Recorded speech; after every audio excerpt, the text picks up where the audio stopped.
ಎಲ್ಲರಿಗೂ ನಮಸ್ಕಾರ.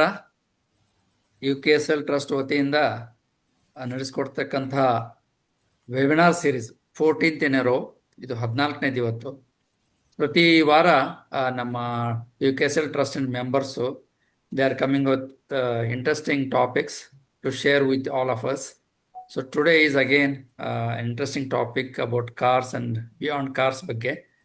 ಅದನ್ನು ನಮ್ಮ ಜೊತೆ ಹಂಚ್ಕೊಳ್ಳಿಕ್ಕೆ ಇವತ್ತು ನಮ್ಮ ಟ್ರಸ್ಟಿನ ಮೆಂಬರ್ ಪ್ರಕಾಶ್ ದಾಟ್ನಾಳ್ ಅವರು ಬಂದಿದ್ದಾರೆ. ಅವರನ್ನು ಈ ಒಂದು ವೆಬಿನಾರ್ಗೆ ನಮ್ಮ ಫೆಲೋ ಟ್ರಸ್ಟಿ ಮಾಂತೇಶ್ ವೀರಾಪುರ ಅವರು ಪರಿಚಯ ಮಾಡಿಕೊಡ್ಬೇಕು. ಆಮೇಲೆ ಪ್ರಕಾಶ್ ದಾಟ್ನಾಳ್ ಅವರು ತಮ್ಮ ವೆಬಿನಾರ್ ಕಂಟಿನ್ಯೂ ಮಾಡ್ಬೇಕಂತ ಕೇಳ್ತೀನಿ. Over to you Mantesh. ಎಲ್ಲರಿಗೂ ನಮಸ್ಕಾರ. ನಾನು ಮಾಂತೇಶ್ ವೀರಾಪುರ. ಇವತ್ತಿನ ವೆಬಿನಾರ್ ಅನ್ನ ನಡೆಸಿಕೊಡುವಂತಹ ಪ್ರಕಾಶ್ ದಾಂತ್ನಾಳ್ ಅವ್ರ ಬಗ್ಗೆ ಒಂದು ಕಿರು ಪರಿಚಯ ಮಾಡಿಕೊಡ್ತೀನಿ. ಬೇಸಿಕಲಿ ಪ್ರಕಾಶ್ ದಾಂತ್ನಾಳ್ ಅವ್ರು ಬಂದ್ಬಿಟ್ಟು ಅವ್ರದ್ದು ಮೂಲತಃ ಊರು ನಿಂಗದಾಳ್ ಅಂತ ಹೇಳ್ಬಿಟ್ಟು ಗದಗ ಡಿಸ್ಟಿಕ್ ಅಲ್ಲಿ. ಅವರು ತಂದೆಯವರು ರೈಲ್ವೆ ಡಿಪಾರ್ಟ್ಮೆಂಟ್ ವೆಸ್ಟರ್ನ್ ಹುಬ್ಳಿಯಲ್ಲಿ ಕೆಲಸ ಮಾಡುತ್ತಿರೋದ್ರಿಂದ ಅವ್ರದ್ದು ಎಲ್ಲ ಪ್ರಾಥಮಿಕ ಅಭ್ಯಾಸ ಮತ್ತು ಪ್ರೌಢ ಅಭ್ಯಾಸ ಎಂಟೈರ್ ಅವ್ರದ್ದು ಅಭ್ಯಾಸ ಹುಬ್ಳಿಯಲ್ಲಿ ಆಗಿದೆ.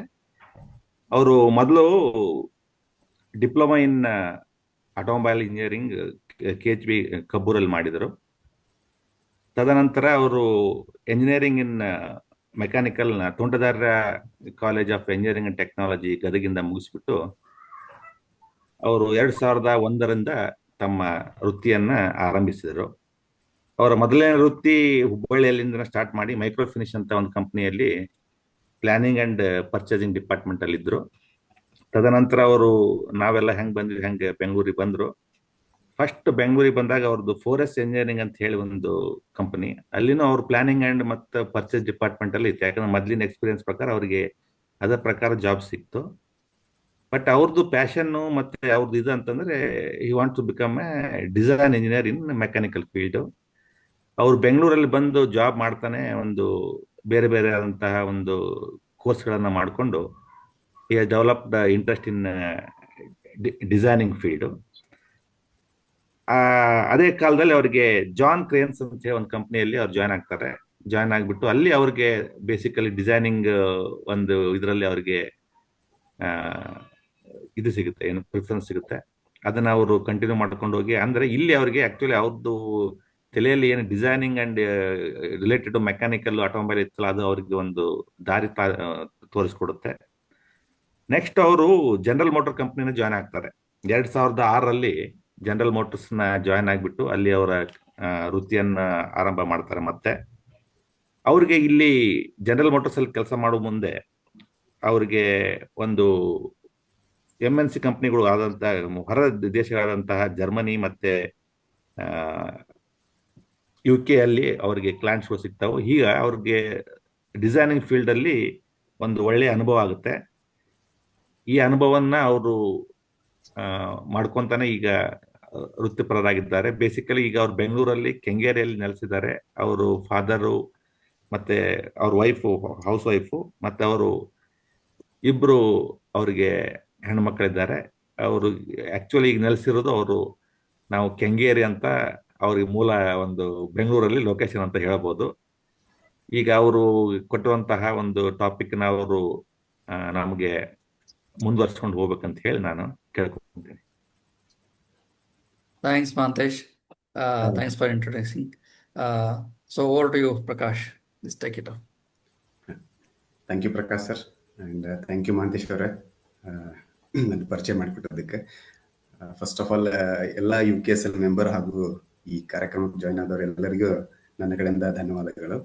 ಸೊ ನನಗೆ ಇದು ಒಂದು ಅಪಾರ್ಚುನಿಟಿ ಮಾಡಿಕೊಟ್ಟದಕ್ಕೆ ಪ್ರಕಾಶ್ ಅವ್ರಿಗೆ ಹಾಗೂ UKSL ತಂಡಕ್ಕೆ ಅವ್ರಿಗೂ ಕೂಡ ಧನ್ಯವಾದಗಳು. ಸೊ ನನಗೆ ತಿಳಿದ ಮಟ್ಟಿಗೆ ಸ್ವಲ್ಪ ಏನು ನಾ ತಿಳ್ಕೊಂಡೇನೆ ಆಟೋಮೊಬೈಲ್ ಬಗ್ಗೆ, ಕಾರ್ಸ್ ಬಗ್ಗೆ, ಅದನ್ನ ಎಸ್ಪೆಷಲಿ ಈ ಜನರಲ್ ಆಗಿ ಪಬ್ಲಿಕ್ಕಿಗೆ ಯೂಸ್ ಆಗುವಂತ ಒಂದಿಷ್ಟು ವಿಷಯನ ತಿಳಿಸೋಣ ಅಂತೇಳಿ ಇದೊಂದು ಸಬ್ಜೆಕ್ಟ್ನ ಚೂಸ್ ಮಾಡ್ಕೊಂಡೇನಿ. ಸೊ ಏನಾದರೂ ನಿಮ್ಗೆ ಡೌಟ್ಸ್, ಕ್ಲಾರಿಫಿಕೇಶನ್ಸ್ ಇದ್ರೆ ನಾವು ಪ್ರೆಸೆಂಟೇಶನ್ ಮುಗಿದ್ಮೇಲೆ ಡಿಸ್ಕಸ್ ಮಾಡೋಣ ಅಂತ. ಸೊ ಪ್ರೆಸೆಂಟೇಶನ್ ಸ್ಟಾರ್ಟ್ ಮಾಡೋಣ ಇವಾಗ. ನಾನು ಕನ್ನಡ ಮತ್ತು ಇಂಗ್ಲಿಷ್ ಎರಡು ಯೂಸ್ ಮಾಡ್ತೇನೆ. ಹೋಪ್ ಅದು ಫೈನ್ ಅನ್ಕೊಂತೇನೆ. Let me share my screen.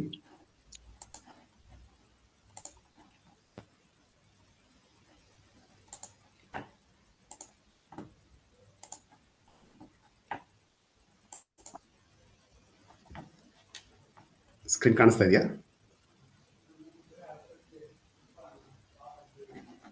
Hello. Yes, ಕಾಣ್ತಾ Yes, ಇದೆ. sir. Yes. ಕಾಣಿಸ್ತಾ ಇದೆ. Okay. So people can give the thumbs up if there are any questions to be asked.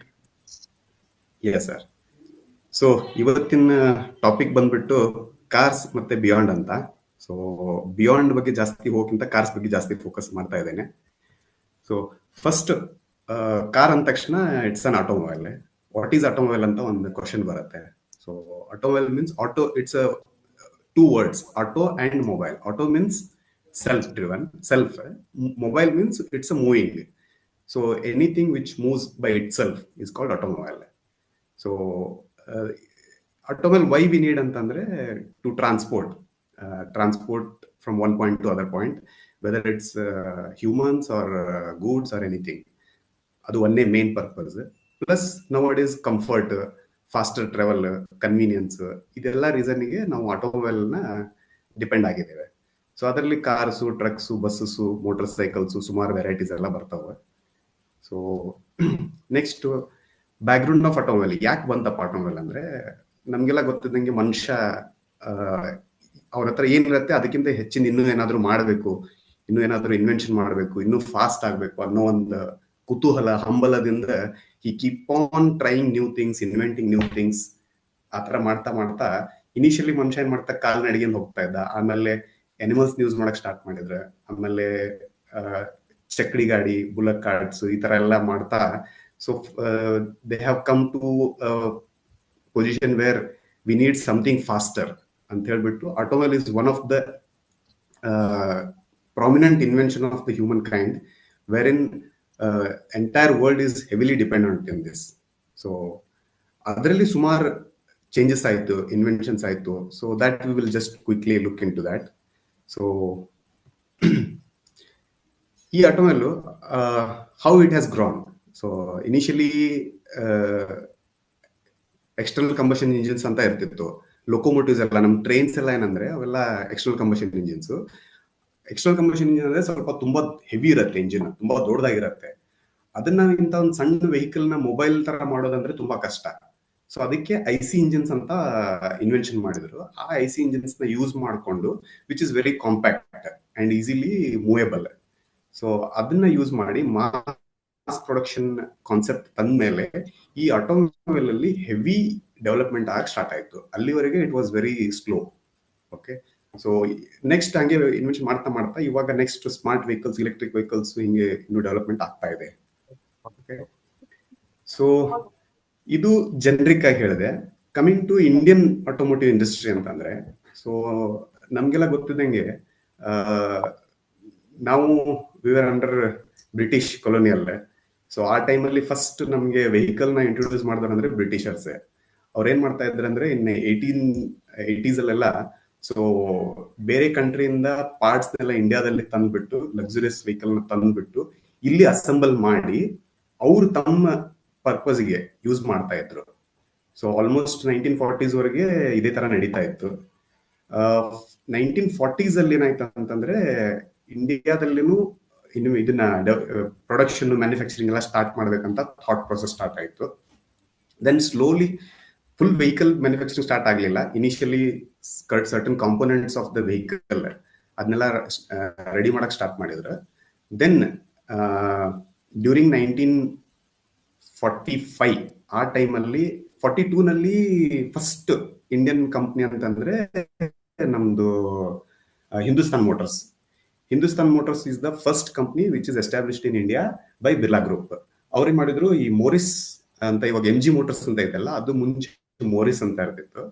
ಆ ಕಂಪ್ನಿ ಜೊತೆ ಟೈಅಪ್ ಮಾಡಿಕೊಂಡು ಫಸ್ಟ್ ಅವ್ರದ್ದು ವೆಹಿಕಲ್ ನ ಇಲ್ಲಿ ಮ್ಯಾನುಫ್ಯಾಕ್ಚರ್, ಸರ್ಟನ್ ಪಾರ್ಟ್ಸ್ ನ ಮ್ಯಾನುಫ್ಯಾಕ್ಚರ್ ಮಾಡಿ ಅಸೆಂಬಲ್ ಮಾಡಕ್ ಸ್ಟಾರ್ಟ್ ಮಾಡಿದ್ರು. ದೆನ್ ವಿತ್ ಇನ್ 2 years ನಮ್ದು Tata group and Premier automobile ಎಲ್ಲ ಅವ್ರು ಸ್ಟಾರ್ಟ್ ಮಾಡಿದ್ರು. ಲೇಟರ್ ಟಾಟಾ ಅವ್ರು ಸ್ಟಾರ್ಟ್ ಮಾಡಿದ್ರು. ಸೊ ಮಹೀಂದ್ರಾ ಏನ್ ಮಾಡಿದ್ರು ಅಂದ್ರೆ they started producing jeeps. If you remember, Willys jeeps ಅಂತ ಬರ್ತಿತ್ತು ಮುಂಚೆ. So Willys jeep manufacturing Mahindra start ಮಾಡಿದ್ರು. ಟಾಟಾ ಗ್ರೂಪ್ನವ್ರು ಏನ್ ಮಾಡಿದ್ರು ಅಂದ್ರೆ, initially they started as a locomotive company, ಅಂದ್ರೆ ಟ್ರೈನ್ ಇಂಜಿನ್ಸ್ ನ ಮಾಡಕ್ ಸ್ಟಾರ್ಟ್ ಮಾಡಿದ್ರು. Later they shifted to commercial vehicles and passenger vehicles. So ಇವಾಗ ಇಂಡಿಯಾ ಈ ಒಂದು ಹಿಸ್ಟ್ರಿಯಿಂದ 1940s ಇಂದ ಇವಾಲ್ವ್ ಆಗ್ತಾ ಆಗ್ತಾ today it is India's world's third largest market for automobile and fourth largest manufacturer of automobiles in the entire world. So majority of the vehicles ನಮ್ಗಷ್ಟೇ ಅಲ್ಲದೇನೆ ಬೇರೆ ಬೇರೆ ಕಂಟ್ರಿಗೂ ನಾವು ಸಪ್ಲೈ ಮಾಡ್ತೇವೆ. ಇಲ್ಲಿ ಒಂದು ಏನ್ ಚಾಲೆಂಜ್ ಇತ್ತು ಅಂತಂದ್ರೆ, 1947 ಆದ್ಮೇಲೆ ನಮ್ಗೆ ಇಂಡಿಪೆಂಡೆನ್ಸ್ ಸಿಕ್ಮೇಲೆ ಈ ಹಿಂದೂಸ್ತಾನ್ ಮೋಟರ್ಸ್ ಇವರೆಲ್ಲ ಏನ್ ಸ್ಟಾರ್ಟ್ ಮಾಡಿದ್ರಲ್ಲ, after independence they had lot of challenges. Government ಇಂದ ಸುಮಾರು ರೆಸ್ಟ್ರಿಕ್ಷನ್ಸ್ ಇತ್ತು, ಹೆವಿ ಲೈಸೆನ್ಸಿಂಗ್ ಇತ್ತು. ಸೊ ಲೈಸೆನ್ಸ್ ರಾಜ್ ಅಂತ ಕರಿತಾ ಇದ್ರು. So because of that, 1945 ಇಂದ ಆಲ್ಮೋಸ್ಟ್ 1991 ವರೆಗೆ ಯಾವುದೂ ಹೊಸ ಕಂಪ್ನೀಸ್ ಬರಲಿಲ್ಲ, ಇನೋವೇಷನ್ಸ್ ಮಾಡಕ್ಕಾಗ್ಲಿಲ್ಲ. ಓನ್ಲಿ ಹಿಂದೂಸ್ತಾನ್ ಮೋಟರ್ಸ್, ಆಮೇಲೆ ಪ್ರೀಮಿಯರ್ ಪದ್ಮಿನಿ, ಸ್ಟ್ಯಾಂಡರ್ಡ್ 4-5 ಕಂಪ್ನೀಸ್ ಅಷ್ಟೇ ಇದ್ವು. ಅಂಡ್ ನಿಮ್ಗೆಲ್ಲ ಗೊತ್ತಿದ್ದಂಗೆ ಅಂಬಾಸೆಡರ್ ಅದು one of the longest surviving vehicle ಅಂತ ಹೇಳ್ಬೋದು. ಆಲ್ಮೋಸ್ಟ್ ಒಂದು 40-50 ವರ್ಷ Ambassador car without any face lift, without any changes it has run. So once 1990s ಅಲ್ಲಿ ಯಾವಾಗ ನಮ್ದು ಲಿಬರಲೈಸೇಷನ್ ಆಯ್ತು, ಗ್ಲೋಬಲೈಸೇಷನ್ ಆಯ್ತಲ್ಲ, ಅವಾಗ India has open trade for other countries. So then we started getting new companies getting into India. So this is a just brief background about automotive industry, specifically India. So this ಈ ಎಲ್ಲ challenges ಇಂದ, licence ರಾಜಿಂದ ಇಷ್ಟೆಲ್ಲ restriction ಇಟ್ಕೊಂಡು 50 ವರ್ಷಗಟ್ಟಲೆ ಒಂದೇ model ಇಟ್ಕೊಂಡು, then 1991 ಒಳಗೆ we started evolving. ಹೆಂಗ್ develop ಆಗ್ತಾ ಬಂತಂತಂದ್ರೆ, ಯಾಕೆ ಡೆವಲಪ್ ಆಯ್ತು ಅಂತಂದ್ರೆ, when the industry has opened up and because of Indian population and government has started putting lot of infrastructure for road and technological advancement ಆಯಿತು, government support ಇರೋದ್ರಿಂದ. So we started evolving and last ಒಂದು 50 years ಅಲ್ಲಿ we are one of the world best manufacturer of the automobiles ಅಂತ ಹೇಳ್ಬೋದು ಇವಾಗ. So in all the categories, passenger vehicle ಇರ್ಬೋದು, commercial vehicle ಇರ್ಬೋದು, two wheelers ಇರ್ಬೋದು. Two wheelers ಅಲ್ಲಿ India is the world's toppest, ಅಂದ್ರೆ number 1 position, highest two wheelers are manufactured in India. So this is some big background. Next, automotive ಅಲ್ಲಿ ಇಂಡಿಯಾದ contribution ಏನಪ್ಪಾ ಅಂತಂದ್ರೆ, presently large automobile manufacturing companies ಎಲ್ಲ ಇಂಡಿಯಾದಲ್ಲೇ ಇದೆ. And this is one of the export hub for other companies. For example, ಇವಾಗ General Motors example ತಗೊಂಡ್ರೆ, when they were in India, so ಅವರು ಇಂಡಿಯನ್ ಕನ್ಸ್ಯೂಮರ್ಸ್ ಅಲ್ದೇನೆ they use to export the vehicles for other countries, nearby countries from India. Because ಇಲ್ಲಿ ನಮ್ದು talent ಇದೆ, plus low cost manufacturing ಇದೆ, cheap labours ಇದ್ದಾರೆ. So because of all this, ಆಮೇಲೆ raw materials availability ಇದೆ. Because of all these reasons India has become export hub. Then major contribution ಅಂದ್ರೆ affordable vehicles production start ಆಯ್ತು ಇಲ್ಲಿ. And one of the major advantage for other companies and India's top ಅಂತಂದ್ರೆ, ಇಲ್ಲಿರೋ talent. All engineers, majority of the engineers working in most of the automobile industry are from India, and many of the Indian other companies have R&D centers in India. So basically now ella avrige inventions ಆಯ್ತು, development ಆಯ್ತು, we are doing it for them, and ಅದನ್ನ use ಮಾಡಿಕೊಂಡು they are growing.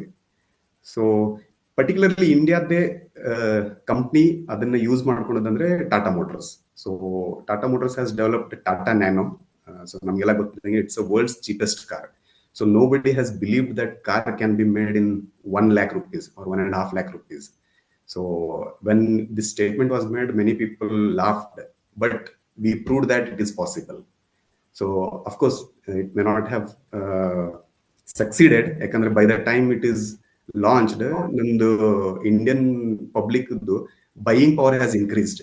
So they started preferring the better vehicles. Otherwise this would have been a huge hit. Okay, so apart from developing aldene, so Tata has also bought UK based company Jaguar and Land Rover. So ಅಲ್ಲಿ ಇರೋ automobile ಕಂಪ್ನಿನ ನಾವು buy ಮಾಡಿ we are now owning those companies. Similarly Mahindra and Mahindra, so South Korean company ಒಂದಿದೆ SsangYong ಅಂತ. So that is taken by Mahindra. So this is how India started contributing to the automobile industry. So moving on to ಈ slide ಅಲ್ಲಿ ಅಂದ್ರೆ, so major Indian companies ಅಂತಂದ್ರೆ Tata, Mahindra and Ashok Layland. These are the major companies. And outside company ಬಂದು ಇಂಡಿಯಾದಲ್ಲಿ ಒಳ್ಳೆ ಬೇರೂರಿರೋ ಕಂಪ್ನೀಸ್ ಅಂತಂದ್ರೆ Maruti, Toyota, Hyundai, Kia, so many things are there. Okay, so this is all about background. Now we'll slowly get into some technicalities. So ಈಗ ಒಂದು car ಅಂತ ಬಂದಾಗ, from now onwards will focus only on cars. So ಒಂದು car ಅಂತ ಬಂದಾಗ, so first ಬರೋದು it's body style. ಯಾವ ತರ ಬಾಡಿ ಸ್ಟೈಲ್ ಇರುತ್ತೆ ಅದ್ರ ಮೇಲೆ we categorise them. So like hatchback, sedan, SUV, MUV, coupe ಮತ್ತೆ ಕನ್ವರ್ಟಿಬಲ್ಸ್ ಅಂತ ಇರುತ್ತೆ. ಹ್ಯಾಚ್ ಬ್ಯಾಕ್ ಅಂತಂದ್ರೆ ನಮ್ಗೆಲ್ಲ ಸುಮಾರು ಜನ ನಾವು ಫಸ್ಟ್ ಟೈಮ್ ಕಾರ್ ಬೈ ಮಾಡುವಾಗ we buy a small car which is called as hatchback. I just show the pictures. So ನಮ್ದು ಸ್ವಿಫ್ಟ್, ಮಾರುತಿ 800, ಆಲ್ಟೋ, ಸ್ಯಾಂಟ್ರೋ, ಇವೆಲ್ಲ ಹ್ಯಾಚ್ ಬ್ಯಾಕ್ ಕಾರ್ಸ್. ಇದೇನಪ್ಪ ಅಂದ್ರೆ it will be compact in size, ಆಮೇಲೆ ತುಂಬಾ convenient ಆಗಿರುತ್ತೆ, mileage ಚೆನ್ನಾಗಿರುತ್ತೆ. ಆಮೇಲೆ small road ಅಲ್ಲಿ we can easily take these vehicles and parking will be very easy. So this is one of the very convenient vehicle for the first time buyers. Next is a sedan. Sedan antandre this is a 3 boxes. ಅಂದ್ರೆ apart from ನಮ್ದು regular car ಅಲ್ಲಿ ಹಿಂದೆ ಇನ್ನೊಂದು trunk face ಅಂದ್ರೆ boot space ಅಂತ ಒಂದು extra ಇರುತ್ತೆ, where we can store lot of storage ಇರ್ತದೆ ನಮ್ಗೆ. And on that, so this will be like a more comfortable vehicle compared to our hatchbacks. The seatings will be more comfortable. You feel like you are going in like a very comfort, more spacious, and safety wise it is better than our hatchbacks. So road grip ಚೆನ್ನಾಗಿರುತ್ತೆ. So examples in Honda City, Honda Varna, ಆ ತರ vehicles. Next, the latest trend is the SUV. SUVs means sport utility vehicles. So currently ನಾವು ಸುಮಾರು vehicles ಎಲ್ಲ ನೋಡ್ತೇವೆ, Nexon, 3XO, ನಮ್ದು Creta, ಇವೆಲ್ಲ these comes under SUV categories. Main advantage of SUV category is ground clearance. I think now India is most people are preferring SUVs. Maybe one of the reason is these can be driven in very tough terrains. ಅಂದ್ರೆ road ತುಂಬಾ uneven ಇರೋದು, ಆ ತರ ಎಲ್ಲ use ಮಾಡ್ತಾರೆ. ನನ್ personal ಆಗಿ ಹೇಳ್ಬೇಕಂತಂದ್ರೆ ಇಲ್ಲಿ ನಮ್ಮ ರೋಡ್ ಹಂಪ್ಸ್ ಇರ್ತಾವಲ್ಲ, they are very untechnical. May be ಅದು ಒಂದು ರೀಸನ್ ಇರ್ಬೋದು where people are preferring SUVs ಅಂತ. So these are very suitable for rough roads and spacious interiors. So next, moving on to MUV. MUV means multi-utility vehicles. So these are basically like Innova and Suzuki Ertiga.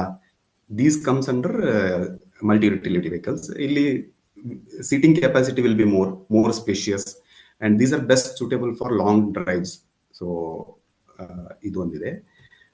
And ಇನ್ನೆರಡು like coupe and convertibles ನಮ್ಮ ಇಂಡಿಯಾದಲ್ಲಿ ಜಾಸ್ತಿ ನಾವು ನೋಡಕ್ ಆಗಲ್ಲ ಅವನ್ನ, ಯಾಕಂದ್ರೆ coupe in the sense, coupe in the sense it's a 2-door vehicle which is used for a sports vehicle. And convertible means it has a top which can be either opened or closed. So ನಾವು earlier Hindi movies ಎಲ್ಲ ನೋಡಿದ್ರೆ we would have seen them. Okay, so this is based on ನಾವು vehicle ಹೆಂಗ್ ಕಾಣಿಸುತ್ತೆ, ಯಾವ್ದು ನಮ್ದು need basis ಮೇಲೆ, styling ಮೇಲೆ we select the bodies. Next important comes is if somebody want to buy a car, ಒಂದು ಬಿಗ್ ಕ್ವಶನ್ ಮಾರ್ಕ್ ಇರುತ್ತೆ, what kind of vehicle I should buy. ಯಾಕಂದ್ರೆ ನಮ್ಗೆ ಇಷ್ಟೊಂದು ಆಪ್ಷನ್ಸ್ ಇದೆ. We have petrol engine, diesel engine, CNG, hybrid, electrical, flex fuel. Flex fuel ಅನ್ನೋದು ಇವಾಗ new terminology for everyone. So I just want to deep dive. So based on my experience or my knowledge and what is majority is understandable antandre, why one should go for a petrol engine. So petrol engine enantandre, it's a smooth engine, less noise, and very well suited for people who are not regularly using vehicle. So for example, ನಮ್ದು city drive ಜಾಸ್ತಿ ಇರತ್ತಪ್ಪ, once in a while we go for a long ride ಅನ್ನೋರ್ಗೆ this is best suited vehicle petrol engine. ಇದರಲ್ಲಿ ಏನಾಗುತ್ತೆ ಅಂದ್ರೆ ನೀವು ಸುಮಾರು ದಿವಸ ವೆಹಿಕಲ್ ನ ನಿಲ್ಸಿದ್ರು ಕೂಡ ಏನು ಮೇಜರ್ ಪ್ರಾಬ್ಲಮ್ಸ್ ಬರಲ್ಲ. ಸೊ ಕ್ವಿಕ್ ಆಗಿ ಒಂದು 15 ದಿವಸ ಸ್ಟಾರ್ಟ್ ಮಾಡಿಲ್ಲ ಇಂಜಿನ್ ಅಂದ್ರೆ you can easily start the engine and move on. So but the major disadvantage of petrol engines is maintenance cost. ಅಂದ್ರೆ ಫ್ಯೂಯಲ್ ಕಾಸ್ಟ್ ಜಾಸ್ತಿ ಇರೋದ್ರಿಂದ petrol is one of the expensive. So ನಿಮಗೆ running cost will be more. But at the same time petrol engines initial cost will be very cheap. So ನಿಮಗೆ comparatively diesel or CNG anything ಯಾವುದೇ vehicle compare ಮಾಡಿದ್ರೆ ಇದು 1.5-2 lakh cheap ಇರುತ್ತೆ. So ನಾವು ಜಾಸ್ತಿ use ಮಾಡಲ್ಲಪ್ಪ, regular ಆಗಿ ನಾವು ಕಂಪ್ನಿ ಟ್ರಾನ್ಸ್ಪೋರ್ಟ್ ಯೂಸ್ ಮಾಡ್ತೇವೆ, ವೀಕೆಂಡ್ಸ್ ಮಾತ್ರ ವೆಹಿಕಲ್ ತೆಗಿತೇವೆ, ಒನ್ಸ್ ಇನ್ ವೈಲ್ ಊರಿಗೆ ಟ್ರಿಪ್ಗೆ ಹೋಗ್ತಾರೆ ಅಂದ್ರೆ this is best vehicle. Okay, so next is diesel. Diesel vehicles are best suited for regular usage. ಯಾರ್ದು ಯೂಸೇಜ್ ಜಾಸ್ತಿ ಇರುತ್ತೆ, those who want more torque, these are powerful engines. So ಅದಕ್ಕೆ ನಾವು ಯಾರಾದ್ರೂ ಯಾವ ಬಸ್ ಇಂಜಿನ್ಸ್ ಪೆಟ್ರೋಲ್ ಅಥವಾ truck engine petrol engines ನೋಡಿದ್ದೇವಾ? No, because there is all diesel engines. The reason is diesel is cheaper, that is one thing. Better mileage, that is also there. But at the same time they have more torque. Andre idu load na jasti carry ಮಾಡುತ್ತೆ diesel engines compared to petrol engines. So that is the reason diesel engines are preferred for heavy loads, heavy vehicles, commercial vehicles and all. But when it comes to individuals, ಈಗ ನಾನು diesel vehicle ನ by ಮಾಡ್ಬೇಕಂತಂದ್ರೆ your long drive should be more. ಅಂದ್ರೆ ನೀವು ಜಾಸ್ತಿ vehicle ನ run ಮಾಡ್ತೀರಾ and at least once in a month ಅಥವಾ once in a 2 months ನೀವೊಂದು 100-200 ಕಿಲೋಮೀಟರ್ ಹೈವೇಸ್ ಮೇಲೆ ರನ್ ಮಾಡೇ ತೀರ್ತೀನಿ ಅನ್ನೋ ತರ ಇದ್ರೆ ಮಾತ್ರ you should go for a diesel engines. Because of ನಾವು ಏನಕ್ಕೆ ರೀಸನ್ ಅಂತಂದ್ರೆ the latest norms of the government ಅಥವಾ BS ಸ್ಟ್ಯಾಂಡರ್ಡ್ಸ್ ಇರೋದ್ರಿಂದ they have certain equipments or components in the vehicle which needs continuous running of the vehicle. Continuous running in the sense, ಈಗ ನಾನು daily ಆಫೀಸ್ಗೆ ಹೋಗ್ತೇನಪ್ಪ, ಬೆಂಗಳೂರಲ್ಲಿ ಓಡಿಸ್ತೇನೆ ಅಂದ್ರೆ that will have ಅದರಲ್ಲಿ DPF ಅಂತ ಇರುತ್ತೆ, ಡೀಸೆಲ್ ಪಾರ್ಟಿಕ್ಯುಲೇಟ್ ಫಿಲ್ಟರ್ ಅಂತ ಇರುತ್ತೆ. ದಟ್ ಫಂಕ್ಷನ್ ಮಾಡಬೇಕಂದ್ರೆ it has to be run on a highways for a longer time. ಅವಾಗ ಅದು ಕ್ಲೀನ್ ಆಗ್ತದೆ, ಅದರ್ವೈಸ್ ಅದು ಚೋಕಿಂಗ್ ಎಲ್ಲ ಸ್ಟಾರ್ಟ್ ಆಗುತ್ತೆ. This is one example. ಆ ತರ ಸ್ಮಾಲ್ ಲಿಮಿಟೇಷನ್ಸ್ ಅದಾವ. So if somebody want to, they are not regularly using andre, so it is not preferred.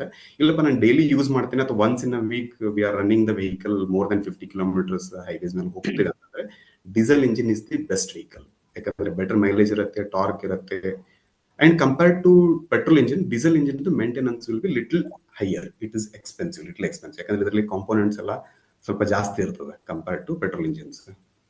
Okay, next moving on to CNG, hybrid ಮತ್ತು EVs ಅಂತ ಅದಾವ. CNG is a improved version of our petrol engines, so which runs on petrol basically and also compressed natural gas.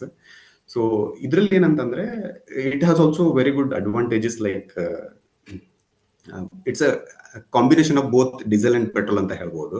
Petrol ಇರೋ advantages ಇದೆ, plus diesel ಅಲ್ಲಿ ಇರೋದು like long drive ಅದೆಲ್ಲ ಇದ್ದಾಗ mileage, especially low cost mileage, and it's environment friendly. These are the advantages. Limitations of CNG ಅಂತಂದ್ರೆ, so CNG is ಸ್ವಲ್ಪ ನಮಗೆ CNG infrastructure ತುಂಬಾ ಕಮ್ಮಿ ಇದೆ, ಲಿಮಿಟೆಡ್ ಇನ್ಫ್ರಾಸ್ಟ್ರಕ್ಚರ್ಸ್ ಇದೆ. So if you want to refill CNG ಅಂತಂದ್ರೆ you have to wait for couple of hours alla minutes in the fuel stations. So that is one major drawback, and at the same time this is comparatively expensive than our petrol and diesel engines. So nimda regular use illa daily run agalla antandre it is not recommended to buy a CNG.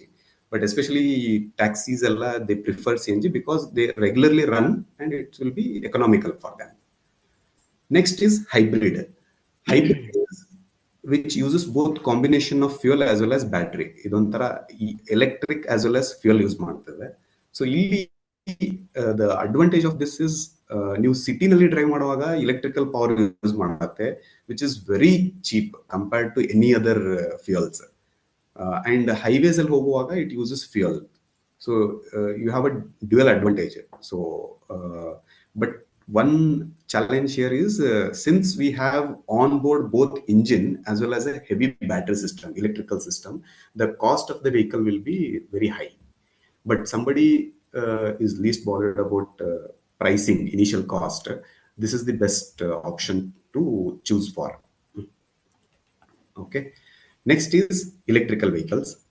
Electrical vehicles, if somebody is looking for a vehicle within commutation of cities, and then daily running less than 100 kilometer irutte, and your drive is like a fixed A point in the B point every day fixed irutte, and I know that where are the charging points anta iddaga you can prefer EVs.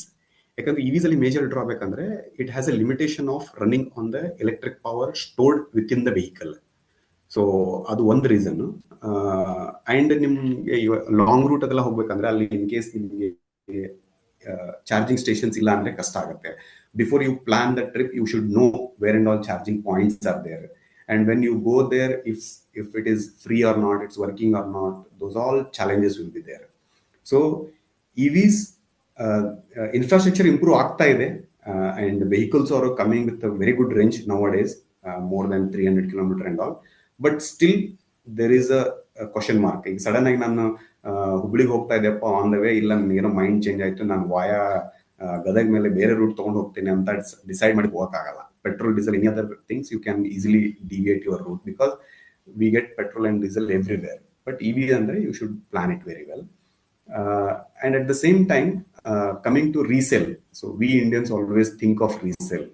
So diesel engine has the highest resale values, but EV's least resale value. ಯಾಕಂದ್ರೆ EV ನಲ್ಲಿ major ಇರುತ್ತೆ battery, and over a period of life of the battery, the charging capacity slowly comes down, and major cost of the vehicle is battery. So ನಿಮ್ಗೆ ಅದು usage ಆಗ್ತಾ ಆಗ್ತಾ ಅದರದ್ದು power ಕಮ್ಮಿ ಆಗುತ್ತೆ, and later if you want to replace the battery ನಿಮ್ಗೆ ಅರ್ಧ vehicle ಕಾಸ್ಟೇ ಕೊಡಬೇಕಾಗತ್ತೆ.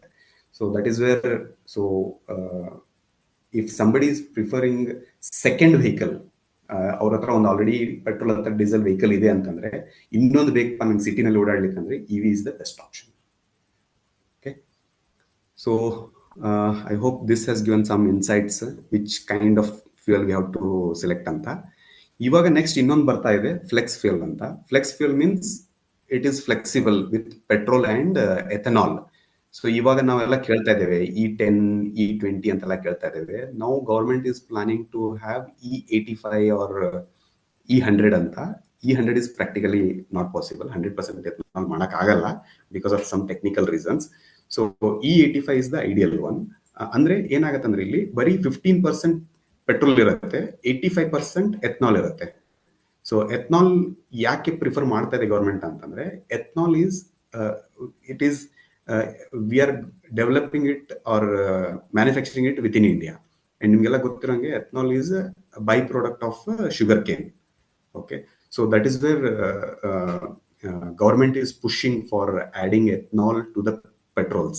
So ಇವಾಗ ಆಲ್ರೆಡಿ E10 ಅಂತ ಇದೆ, ಅಂದ್ರೆ ನಾವು ಈಗ ಯೂಸ್ ಮಾಡ್ತಾ ಇರೋ ಪೆಟ್ರೋಲ್ ಅಲ್ಲಿ so 10% of the petrol is ethanol, but going forward it is going to be 85%. ಇಲ್ಲಿದೆ ಇಲ್ಲಿ ಏನಂದ್ರೆ ಒನ್ಸ್ the 85% ethanol use ಮಾಡ್ತಾ ಇದಾರೆ ಅಂದ್ರೆ the complete design perspective of the engine will be totally different. ಯಾಕಂದ್ರೆ ಪೆಟ್ರೋಲ್ ಅಥವಾ ಡೀಸೆಲ್ಗೆ ಏನಾಗುತ್ತೆ ಅದರಲ್ಲಿ ಮಾಯಿಶ್ಚರ್ ಕಂಟೆಂಟ್ ಅಥವಾ ವಾಟರ್ ಕಂಟೆಂಟ್ ಏನಿರಲ್ಲ, ಬಟ್ ಎಥನಾಲ್ ಅಲ್ಲಿ we have lot of moisture content, water content. To sustain that we have to design the vehicles in a particular ಅದಕ್ಕೆ suit ಆಗೋ ತರ ಡಿಸೈನ್ ಮಾಡಬೇಕಾಗತ್ತೆ. So this is still evolving technology. So at this point of time I personally don't recommend this. So ಇದನ್ನು prove ಆಗ್ಬೇಕು ಬರಬೇಕು. So just ನಿಮ್ knowledge ಇರಲಿ ಅಂತ ಹೇಳಿದೆ. Next, so once we decide of the body style and engine, next comes the transmission. So every vehicle will have a transmission. So ಯಾವ transmission one should prefer ಅನ್ನೋದೊಂದು question ಬರುತ್ತೆ. So we have manual transmission, automatic transmission. Manual transmission ಅಂದ್ರೆ ನಾವು ಕೈಯಿಂದ gear ಹಾಕಿ ಓಡಿಸ್ತೇವೆ ಗಾಡಿನ. Automatic ಅಂದ್ರೆ vehicle it self will change the gears. So ಈಗ manual ಅಂತಂದ್ರೆ when the gear shifting is within our control. We have a better control on the vehicle. ಅದರದ್ದು moment ಮೇಲೆಲ್ಲ we have a better control. But ಈ automatic ಅಂತ ಬಂದಾಗ we have the vehicle will decide when to shift the gears, how to shift the gears, ಆ ಥರ ಎಲ್ಲ ಇರುತ್ತೆ. But considering the convenience and especially Bengaluru ಅಂತ ಸಿಟೀಸ್ಗೆ, ಟ್ರಾಫಿಕ್ ಇರೋ ಸಿಟೀಸ್ಗೆ automatic is the best vehicle. Okay, so but somebody want to have fun in driving, so ಅವರಿಗೆಲ್ಲ manual transmission is recommended. Manual transmission comparatively gives better mileage and it is less cost, maintenance ಎಲ್ಲ ಕಮ್ಮಿ manual gears ಇದ್ದಾಗ. But automatic ಅಂತ ಬಂದಾಗ ನಿಮಗೆ maintenance cost, running cost, initial cost, everything will increase because we are getting additional convenience. ಈಗ automatic ಅಂತ ಬಂದಾಗ, so again in automatic we have multiple options. Okay, just okay. So in automatic, we have AMT, IMT, DCT, torque converter, CVT. So AMT ಅಂತಂದ್ರೆ automated manual gearbox. What means automatic manual transmission means? ಈಗ ನಮ್ದು regular manual transmission ಏನಿರುತ್ತೆ, same gear box ಇರುತ್ತೆ vehicle ಅಲ್ಲಿ. But only thing ನಾವು ಏನ್ ಕೈಯಿಂದ gear shift ಮಾಡ್ತೇವೆ ಅದನ್ನ ಮಾತ್ರ ವಿತ್ ಆಕ್ಚುಯೇಟರ್ಸ್ ಚೇಂಜಿಂಗ್ ನ ಆಟೋಮೇಟ್ ಮಾಡಿರ್ತಾರೆ. ಸೊ ಬೇಸಿಕಲಿ ನಾವು ಮ್ಯಾನ್ಯುವಲಿ ಚೇಂಜ್ ಮಾಡೋದನ್ನ ಸೆನ್ಸರ್ಸ್ ಇಂದ ಚೇಂಜಸ್ ಆಗುತ್ತೆ. So this is AMT. AMT ಇದು ಅಡ್ವಾಂಟೇಜ್ ಏನಂದ್ರೆ it is cheapest automatic transmission because ನಮ್ಮ ಮ್ಯಾನ್ಯುವಲ್ ಆಸ್ ಇಟ್ ಇಸ್ ಹಂಗೆ ಇರುತ್ತೆ, ಜಸ್ಟ್ ಅಡಿಷನಲ್ ಸೆನ್ಸರ್ಸ್, ಆಕ್ಚುಯೇಟರ್ಸ್ ಇರೋದ್ರಿಂದ ಅದಷ್ಟೇ ಕಾಸ್ಟ್ ಆಡ್ ಆಗುತ್ತೆ. ಬಟ್ ಡಿಸ್ಅಡ್ವಾಂಟೇಜಸ್ ಆಫ್ AMT ಅಂತಂದ್ರೆ ಇಟ್ ಈಸ್ ನಾಟ್ ರೆಕಮೆಂಡೆಡ್. ಇದರಲ್ಲಿ ತುಂಬಾ ಲ್ಯಾಗ್ ಇರುತ್ತೆ. ಅಂದ್ರೆ ಈಗ ನಾವು ಗಾಡಿ ಹೋಗುವಾಗ ಗೇರ್ ಚೇಂಜ್ ಆಗುವಾಗ ವಿ ಫೀಲ್ ಸ್ವಲ್ಪ ಗಾಡಿ ನಿಂತು ಹೋದಂಗೆ ಅನ್ಸುತ್ತೆ, ನಮ್ಮ ತಲೆ ಅಲಗಾಡ್ತದೆ ಗೇರ್ ಚೇಂಜ್ ಆದಾಗ. We will feel that difference. So that is where and after some time these actuators ಏನಾದರೂ ಫೇಲ್ಯೂರ್ ಆಯ್ತಂದ್ರೆ the functioning will get impacted. So for small cars, city rides this is good, but long ರೂಟ್ಗೆ ಅದಕ್ಕೆಲ್ಲ it is not recommended. Next is IMT. IMT means intelligent manual transmission. Here ಏನಾಗತ್ತೆ ಅಂತಂದ್ರೆ, again here also will have a similar gear box and all. ಇಲ್ಲಿ only thing is clutch pedal ಇರಲ್ಲ. That means ಈಗ ನಾವು every time gear shift ಮಾಡುವಾಗ ನಾವು clutch press ಮಾಡಿ gear shift ಮಾಡಿ again we leave the clutch. But ಸುಮಾರು ಜನಕ್ಕೆ ಅಲ್ಲಿ ಕ್ಲಚ್ ಎಷ್ಟು ಪ್ರೆಸ್ ಮಾಡಬೇಕು, ಆಮೇಲೆ ಕ್ಲಚ್ ಸಡನ್ ಆಗಿ ಬಿಡೋದು, ಆಮೇಲೆ ಹಾಫ್ ಗೇರ್ ಅಲ್ಲಿ ಹಾಫ್ ಕ್ಲಚ್ ಅಲ್ಲಿ ರನ್ ಮಾಡೋದೆಲ್ಲ ಕಷ್ಟ ಆಗುತ್ತೆ. There they can go for IMT. ಇಲ್ಲಿ ಏನಾಗುತ್ತೆ ಅಂದ್ರೆ clutch operations is made automated. Like gear shifting ಹೆಂಗೆ ಮೇಲೆ ಇರ್ತಲ್ಲ, ಇಲ್ಲಿ clutch operation is made automated.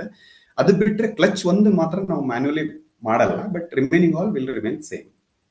Okay, next is DCT ಅಂತ ಬರುತ್ತೆ. DCT ಅಂತಂದ್ರೆ dual clutch transmission.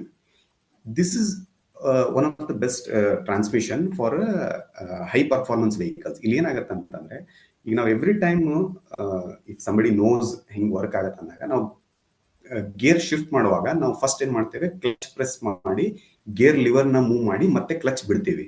So that means ನಾವು ಫಸ್ಟ್ ಗೇರ್ ಇಂದ ಸೆಕೆಂಡ್ ಗೇರ್ಗೆ ಹೋಗ್ತಾ ಇದ್ದೇವೆ.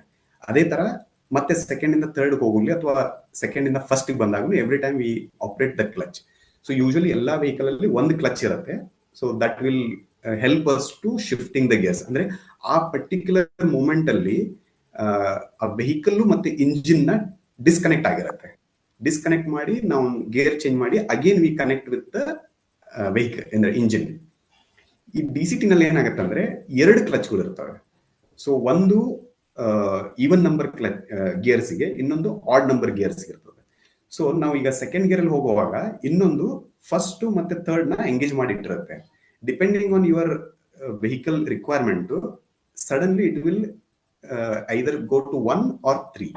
ಸೊ ನಿಮ್ಗೆ ನಾನು ಹೇಳಿದಲ್ಲ ಫಸ್ಟ್ AMT ನಲ್ಲಿ ನಿಮ್ಮ ತಲೆ ಅಲಗಾಡತ್ತೆ, ನಿಮ್ಗೆ ಡಿಫ್ರೆನ್ಸ್ ಫೀಲ್ ಆಗತ್ತೆ ಅಂತ, ಅದು ಇಲ್ಲಿ ರೆಡ್ಯೂಸ್ ಆಗುತ್ತೆ ಡ್ಯುಯಲ್ ಕ್ಲಚ್ ಅಲ್ಲಿ. ಸೊ ನಿಮ್ಗೆ ಆ ಕ್ಲಚ್ ಶಿಫ್ಟ್ ಆಗೋದು ಫೀಲ್ ಆಗಲ್ಲ. But at the same time since it has dual clutch, ಎರಡು ಕ್ಲಚ್ ಇರೋದ್ರಿಂದ ಅಂಡ್ ಕಂಟಿನ್ಯೂಸ್ಲಿ ಒಂದು ಕ್ಲಚ್ ಇನ್ನೊಂದು ಕ್ಲಚ್ ಜೊತೆ ಎಂಗೇಜ್ ಆಗಿರೋದ್ರಿಂದ ಇದ್ರದ್ದು ಕಾಸ್ಟ್, ರನ್ನಿಂಗ್ ಕಾಸ್ಟ್, ಆಮೇಲೆ ಇದರಲ್ಲಿ ಹೀಟ್ ಜನರೇಟ್ ಜಾಸ್ತಿ ಆಗುತ್ತೆ. So performance wise it is good compared to AMT and IMT, but at the same time you have challenges with the heating issues or cost wise. ಅದಿರುತ್ತೆ. Especially this technology is heavily used on this high speed vehicles, like ನಮ್ಮ formula 1 vehicles ಅಲ್ಲೆಲ್ಲ ನಿಮಗೆ quick ಆಗಿ ಇದಾಗಬೇಕಲ್ಲ, ಅಲ್ಲಿ ಇದು use ಮಾಡ್ತಾ ಇದ್ದಾರೆ. But now days we have lot of DCT vehicles, like Nexon is with DCT, ಆಮೇಲೆ ಸುಮಾರು ಹುಂಡೈ ಇದೆಲ್ಲ ಇದೆ. So next comes is a torque converter. So torque converter ಅಂತಂದ್ರೆ, ಸೊ ಇಲ್ಲಿ ನೀವು ನೋಡ್ಬೋದು, ಇದು ಟಾರ್ಕ್ ಕನ್ವರ್ಟರ್. ಇಲ್ಲಿ ಏನಾಗುತ್ತೆ ಅಂದ್ರೆ, there is no clutch or any physical changes of the gears. ಇಲ್ಲಿ ಒಂದು ಗೇರ್ಸ್ ಒಂದು ಇದು ಇರುತ್ತೆ, ಸೆಟಪ್ ಇರುತ್ತೆ. ಆ ಸೆಟಪ್ ಅಲ್ಲಿ ಬಿಕಾಸ್ ಫ್ಲೂಯಿಡ್ ಪ್ರೆಷರ್ ಇಂದ ಆಟೋಮೆಟಿಕಲಿ ನಾವು ಎಷ್ಟು ಸ್ಪೀಡ್ ಹೋಗ್ತಾ ಇದೀವೋ ಅದ್ರ ಮೇಲೆ ಫ್ಲೂಯಿಡ್ ಪ್ರೆಷರ್ ಒಂದ್ ಸೈಡ್ ಇಂದ ಇನ್ನೊಂದ್ ಸೈಡ್ಗೆ ಟ್ರಾನ್ಸ್ಫರ್ ಆಗಿ ಪವರ್ ಟ್ರಾನ್ಸ್ಫರ್ ಆಗುತ್ತೆ ಇಂಜಿನ್ ಇಂದ ನಮ್ದು ಗೇರ್ ಬಾಕ್ಸಿಗೆ. So this is the best suited transmission for any automatic transmission. Okay, so ಇದರಲ್ಲಿ ಏನಂದ್ರೆ, ಇದು again since torque converter is ಸ್ವಲ್ಪ ಎಕ್ಸ್ಪೆನ್ಸಿವ್ ಆಗುತ್ತೆ, but it's a very smooth, ನಿಮಗೆ ಅದು feel will be very smooth. So this is best recommended in automatic transmission. Next is CVT. CVT is continuous gear ratio adjustment. ಇಲ್ಲಿ ಏನಾಯ್ತು, ಈಗ ನಾವು earlier ನೋಡಿದಲ್ಲಿ, so ನಮ್ಗೆ every time ನೋಡಿದಾಗ either it will B 5 gears, 6 gears, 8 gears ಅಥವಾ 3 gears ಅಂತ ಇರುತ್ತೆ. So we have ಈಗ 5 gear ಅಂತಂದ್ರೆ ನಮಗೆ 5 gear ಸೆಟಪ್ಸ್ ಇರುತ್ತೆ. ಸೊ ಈಚ್ ಟೈಮ್ ನಾವು ಸೆಲೆಕ್ಟ್ ಮಾಡಿದಾಗ ಗೇರ್ 1 ಸೆಲೆಕ್ಟ್ ಮಾಡಿದಾಗ ಗೇರ್ 1 ರನ್ ಆಗುತ್ತೆ. ಬಟ್ ಇಲ್ಲಿ CVT ನಲ್ಲಿ ಅಂದ್ರೆ we have 2 pulleys where we have continuously variable depending on ನಮ್ದು ಸ್ಪೀಡ್ ಮೇಲೆ. ಇಲ್ಲಿ ತೋರಿಸಿದ್ದಾರೆ ನೋಡಿ, ಇಲ್ಲಿ 2 ಪುಲ್ಲೀಸ್ ಇರುತ್ತೆ, ಇದ್ರ ಮೇಲೆ ಬೆಲ್ಟ್ ಇರುತ್ತೆ. ಸೊ ಇದು ಬೆಲ್ಟ್ ಈ ಕಡೆ ಚಿಕ್ಕದಾಗುತ್ತೆ, ಈ ಕಡೆ ದೊಡ್ಡದಾಗುತ್ತೆ. ನಾವು ಸ್ಲೋ ಮಾಡಿದಾಗ ಈ ಕಡೆ ಚಿಕ್ಕದಾಗಿ ಈ ಕಡೆ ದೊಡ್ಡದಾಗುತ್ತೆ. ನಿಮ್ಗೆ ನ್ಯೂಮರಸ್ ಗೇರ್ ಆಪ್ಷನ್ಸ್ ಇರುತ್ತೆ. ಸೊ ಬಟ್ ಇಲ್ಲಿ ಡಿಸ್ಅಡ್ವಾಂಟೇಜ್ ಅಂದ್ರೆ ಈ ಬೆಲ್ಟ್ ಕಂಟಿನ್ಯೂಸ್ ಇದು ಎರಡು ಇದರಲ್ಲಿ ಪುಷ್ ಪುಲ್ ಆಗ್ತಾ ಇರೋದ್ರಿಂದ ಇಲ್ಲಿ ಸ್ವಲ್ಪ ಬೆಲ್ಟ್ ವೇರ್ ಅಂಡ್ ಟೇರ್ ಜಾಸ್ತಿ ಆಗುತ್ತೆ. ಅಂಡ್ ಸೆಕೆಂಡ್ ಥಿಂಗ್, ನಿಮ್ಗೆ ಇದು ರಬ್ಬರ್ ಬ್ಯಾಂಡ್ ಇಫೆಕ್ಟ್ ಜಾಸ್ತಿ ಇರುತ್ತೆ. ಈಗ ನೀವು ಮ್ಯಾನ್ಯುವಲ್ ಗೇರ್ ಅಲ್ಲಿ ನೀವು ಫಸ್ಟ್ ಗೇರ್ ಹಾಕಿದ ತಕ್ಷಣ, ಎಕ್ಸಲೇಟರ್ ಕೊಟ್ಟ ತಕ್ಷಣ ಸಡನ್ ಆಗಿ ಗಾಡಿ ಮೂವ್ ಆಗುತ್ತೆ. Sorry sir.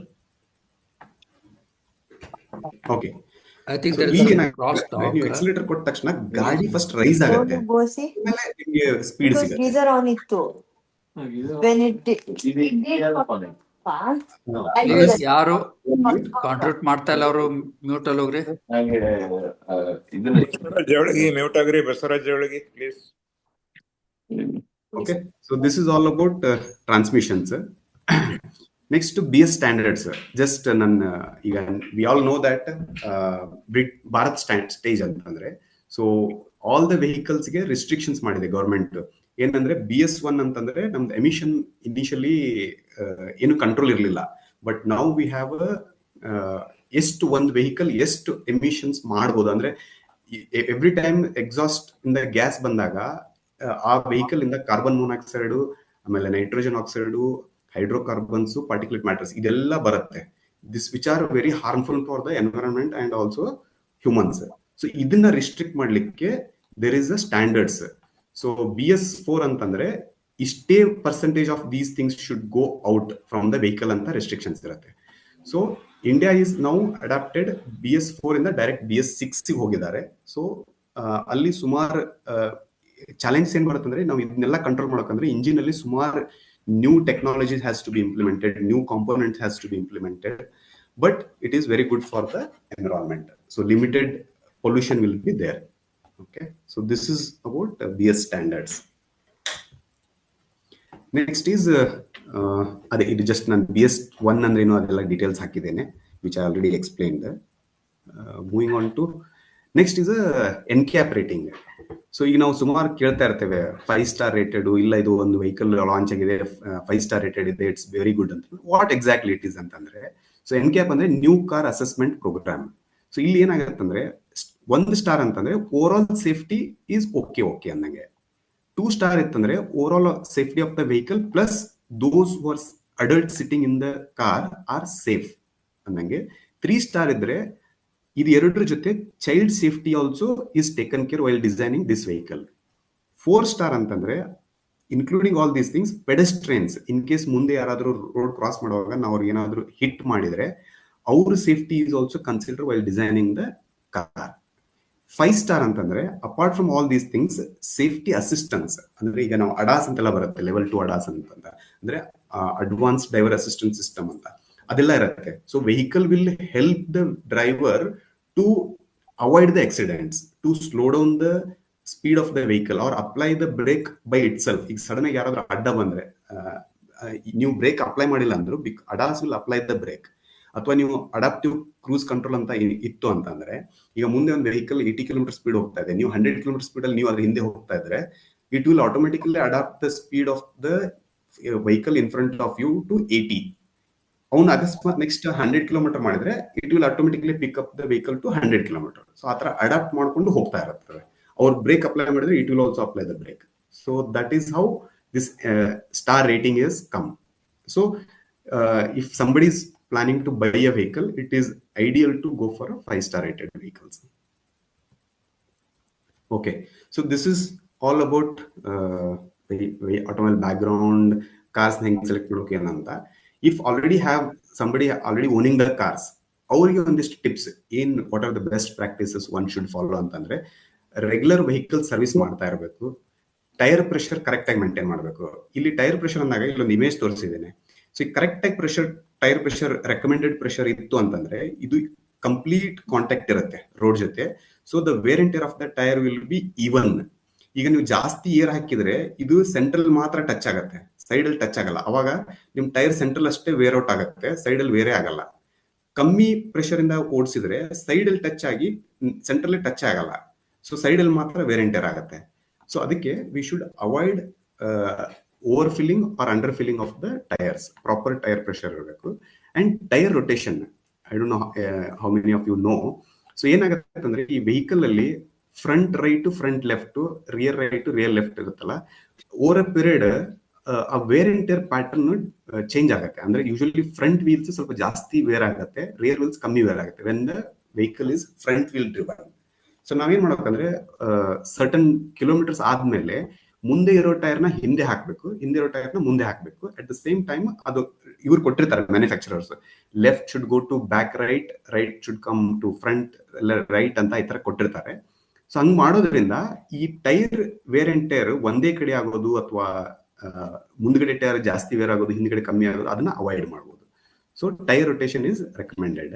Then wheel balancing and wheel alignment. So ನಾವು ಸುಮಾರು ಸತಿ ಇದನ್ನ ಇಗ್ನೋರ್ ಮಾಡ್ಬಿಡ್ತೇವೆ. ಸೊ ವೀಲ್ ಬ್ಯಾಲೆನ್ಸಿಂಗ್ ಅಂದ್ರೆ ಈ ವೀಲ್ ರಿಮ್ಸ್ ಇರುತ್ತಲ್ಲ, ಅದು ಬಿಕಾಸ್ ಆಫ್ ಇದು ಮೆಟಲ್ ಇರುತ್ತದೆ. ಮ್ಯಾನುಫ್ಯಾಕ್ಚರಿಂಗ್ ಅಲ್ಲಿ ಕೆಲವೊಂದ್ಸತಿ ವೇಟ್ ಮೇಲೆ ಕೆಳಗೆ ವೇರಿ ಆಗ್ತಿರುತ್ತೆ, ಅಥವಾ ಟೈರ್ ವೇರ್ ಅಂಡ್ ಟೈರ್ ಮೇಲೂ ಅದು ಮೆಟಲ್ ಡಿಸ್ಟ್ರಿಬ್ಯೂಷನ್ ವೇರಿ ಆಗಿ ಆ ವೀಲ್ ಏನ್ ರೊಟೇಟ್ ಆಗುವಾಗ ಒಂದ್ ಕಡೆ ಎಳಿತಾ ಇರ್ತದೆ. ಸೊ ನಾವು ಬ್ಯಾಲೆನ್ಸಿಂಗ್ ಮಾಡೋದ್ರಿಂದ, ಅಲೈನ್ಮೆಂಟ್ ಮಾಡೋದ್ರಿಂದ ಇದನ್ನೆಲ್ಲ ನಾವು ಪ್ರಾಪರ್ ಆಗಿಟ್ಟು vehicle stability will be very good. ಆಮೇಲೆ ನಿಮ್ಗೆ ವೆಹಿಕಲ್ ರನ್ನಿಂಗ್ ಅಲ್ಲಿ ಲೆಫ್ಟ್ ಎಳೆಯೋದು, ರೈಟ್ ಎಳೆಯೋದು, ಆ ತರ ಎಲ್ಲ ಅವಾಯ್ಡ್ ಆಗುತ್ತೆ. Next is exhaust smoke colour. ಈಗ ಸುಮಾರು ಸತಿ ನಾವು ವೆಹಿಕಲ್ ಸ್ಟಾರ್ಟ್ ಮಾಡಿದ ತಕ್ಷಣ ಬೆಳಿಗ್ಗೆ ನೋಡಿದ್ರೆ ಕೆಲವೊಂದು ಗಾಡಿ ಫುಲ್ ವೈಟ್ ಸ್ಮೋಕ್ ಬರ್ತಿರುತ್ತೆ. ದಟ್ ಮೀನ್ಸ್ ನಿಮ್ಮ ಇಂಜಿನ್ ಫ್ಯೂಯಲ್ ಜೊತೆ ಆಯಿಲ್ ಕೂಡ ಬರ್ನ್ ಆಗ್ತಾ ಇದೆ ಅಂತ ಅರ್ಥ. ಕೆಲವೊಂದ್ಸತಿ ಫುಲ್ ಬ್ಲ್ಯಾಕ್ ಬರ್ತಾ ಇರ್ತದೆ, ಅಂದ್ರೆ ಅವಾಗ ನಿಮ್ದು ಫಿಲ್ಟರ್ಸ್ ಎಲ್ಲ ಹಾಳಾಗ್ಯಾವ ಅಂದಂಗ, ಅಥವಾ ಫ್ಯೂಯಲ್ ಕ್ವಾಲಿಟಿ ಸರಿ ಇಲ್ಲ ಅಂದಂಗ, ಅಥವಾ ಬೇರೆ ಏನೋ ಪ್ರಾಬ್ಲಮ್ ಆಗಿದೆ, ನೀರ್ ಮಿಕ್ಸ್ ಆಗ್ತಾ ಇದೆ, ಅಂದ್ರೆ ನೀವು ಕೂಲೆಂಟ್ ಇಂಜಿನ್ ಅಲ್ಲಿ ಹೋಗಿ ಬರ್ನ್ ಆಗ್ತಾ ಇದೆ ಅಂದಂಗೆ. So we should keep a watch of what colour smoke. ಅಂದ್ರೆ ನಮ್ಗೆ ಆಕ್ಚುಲಿ ಕಲರ್ಲೆಸ್ ಇರಬೇಕು ಸ್ಮೋಕ್.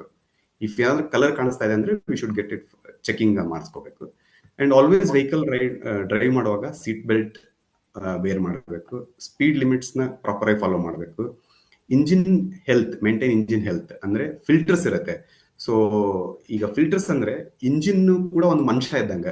ನಾವ್ ಹೆಂಗ್ ಉಸಿರಾಡ್ತೇವೆ ಹಂಗ ಎವ್ರಿ ವೆಹಿಕಲ್ ವಿಲ್ ಆಲ್ಸೋ ಬ್ರೀದ್. ಅಂದ್ರೆ ಅದು ಏರ್ ನ ಅಟ್ಮಾಸ್ಫಿಯರ್ ಇಂದ ತಗೊಂಡು ಎಕ್ಸಾಸ್ಟ್ ನ ಬಿಡ್ತಾ ಇರ್ತದೆ.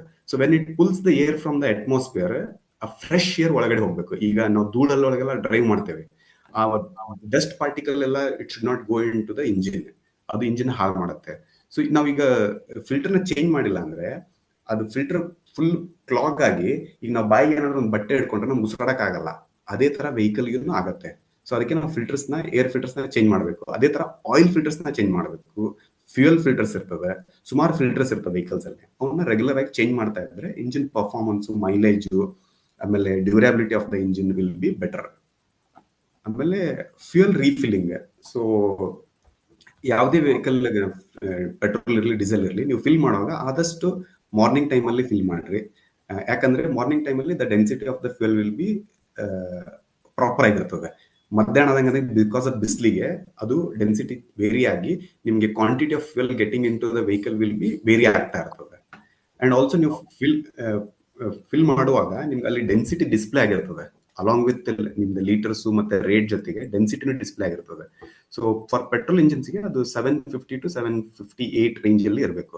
ಅದಕ್ಕಿಂತ ಜಾಸ್ತಿ ಅಥವಾ ಕಮ್ಮಿ ಇದ್ರೆ you are not getting the good quality fuel ಅನ್ನಂಗೆ. Next engine warm up and engine cool down. So engine warm up and Prakash sir, ಇನ್ನೊಂದು 5-10 ನಿಮಿಷ ಆಗತ್ತೆ, ನಡೆಯುತ್ತಲ್ಲ? Please Go ahead. Very interesting. Okay. So engine warm up cool down ಅಂತಂದ್ರೆ, ನಾವು every time first morning engine start ಮಾಡಿದ ತಕ್ಷಣ immediate gear ಹಾಕೊಂಡು ಹೊರಡಬಾರ್ದು. So we should give 1 or 2 30 to 60 seconds time for the engine to warm up. ಯಾಕಂದ್ರೆ engine ಈಗ ನಾವು ಒಂದು 24 hours ಜಾಸ್ತಿ ಸ್ಟಾಪ್ ಮಾಡಿದಾಗ ಆಯಿಲ್ ಎಲ್ಲ ಕೆಳಗಡೆ ಡ್ರೈನ್ ಆಗಿರ್ತದೆ, ಅದೆಲ್ಲ ಆಯಿಲ್ ಪ್ಯಾನಲ್ ಸ್ಟೋರ್ ಆಗಿರ್ತದೆ. ನಾವು ಇಂಜಿನ್ ಸ್ಟಾರ್ಟ್ ಮಾಡಿದ ತಕ್ಷಣ ಅದು oil it should go to the entire engine. ಅದ ಇಂಜಿನ್ ಅಂದ್ರೆ ನಮ್ಮ ಹತ್ರ ಬಾಡಿ ಇದ್ದಂಗೆ, ಫುಲ್ ಬಾಡಿ ಒಳಗೆ ಎಲ್ಲಾ ಕಡೆನೂ ಬ್ಲಡ್ ಹೆಂಗ್ ಸರ್ಕ್ಯುಲೇಟ್ ಆಗ್ಬೇಕಲ್ಲ, ಹಂಗ್ ಆಯಿಲ್ ಸರ್ಕ್ಯುಲೇಟ್ ಆಗ್ಬೇಕು.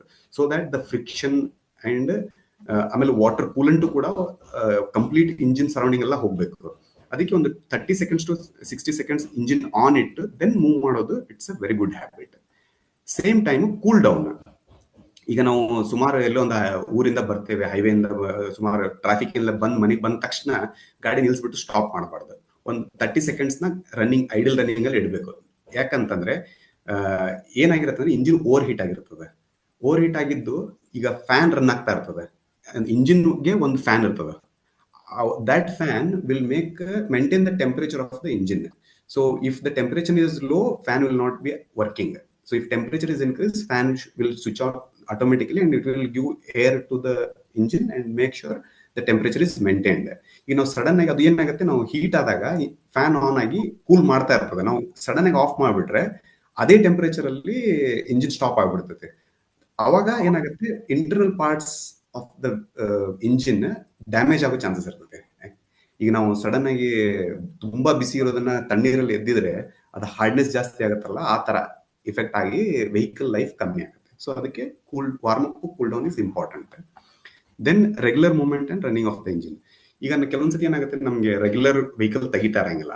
ಸೊ ಒಂದೊಂದು ತಿಂಗಳೆಲ್ಲ ಸ್ಟಾಪ್ ಮಾಡ್ತಿರ್ತೇವೆ, ಅಥವಾ ಎಲ್ಲೋ ಟ್ರಿಪ್ ಹೋಗ್ತೇವೆ, ಅಥವಾ ಲಾಂಗ್ ವೆಕೇಶನ್ ಏನೋ ಪ್ಲಾನ್ ಮಾಡಿರ್ತೇವೆ. ಅವಾಗ ಏನಂತಂದ್ರೆ, ಇನ್ ಕೇಸ್ ನೀವು 1 month ಸ್ಟಾಪ್ ಮಾಡ್ತೀನಿ ಅಂತಂದ್ರೆ ನೆಗೆಟಿವ್ ಟರ್ಮಿನಲ್ ಆಫ್ ದ ಬ್ಯಾಟ್ರಿನ ಡಿಸ್ಕನೆಕ್ಟ್ ಮಾಡಿಟ್ರೆ ಬ್ಯಾಟ್ರಿ ಡ್ರೈನ್ ಆಗಲ್ಲ.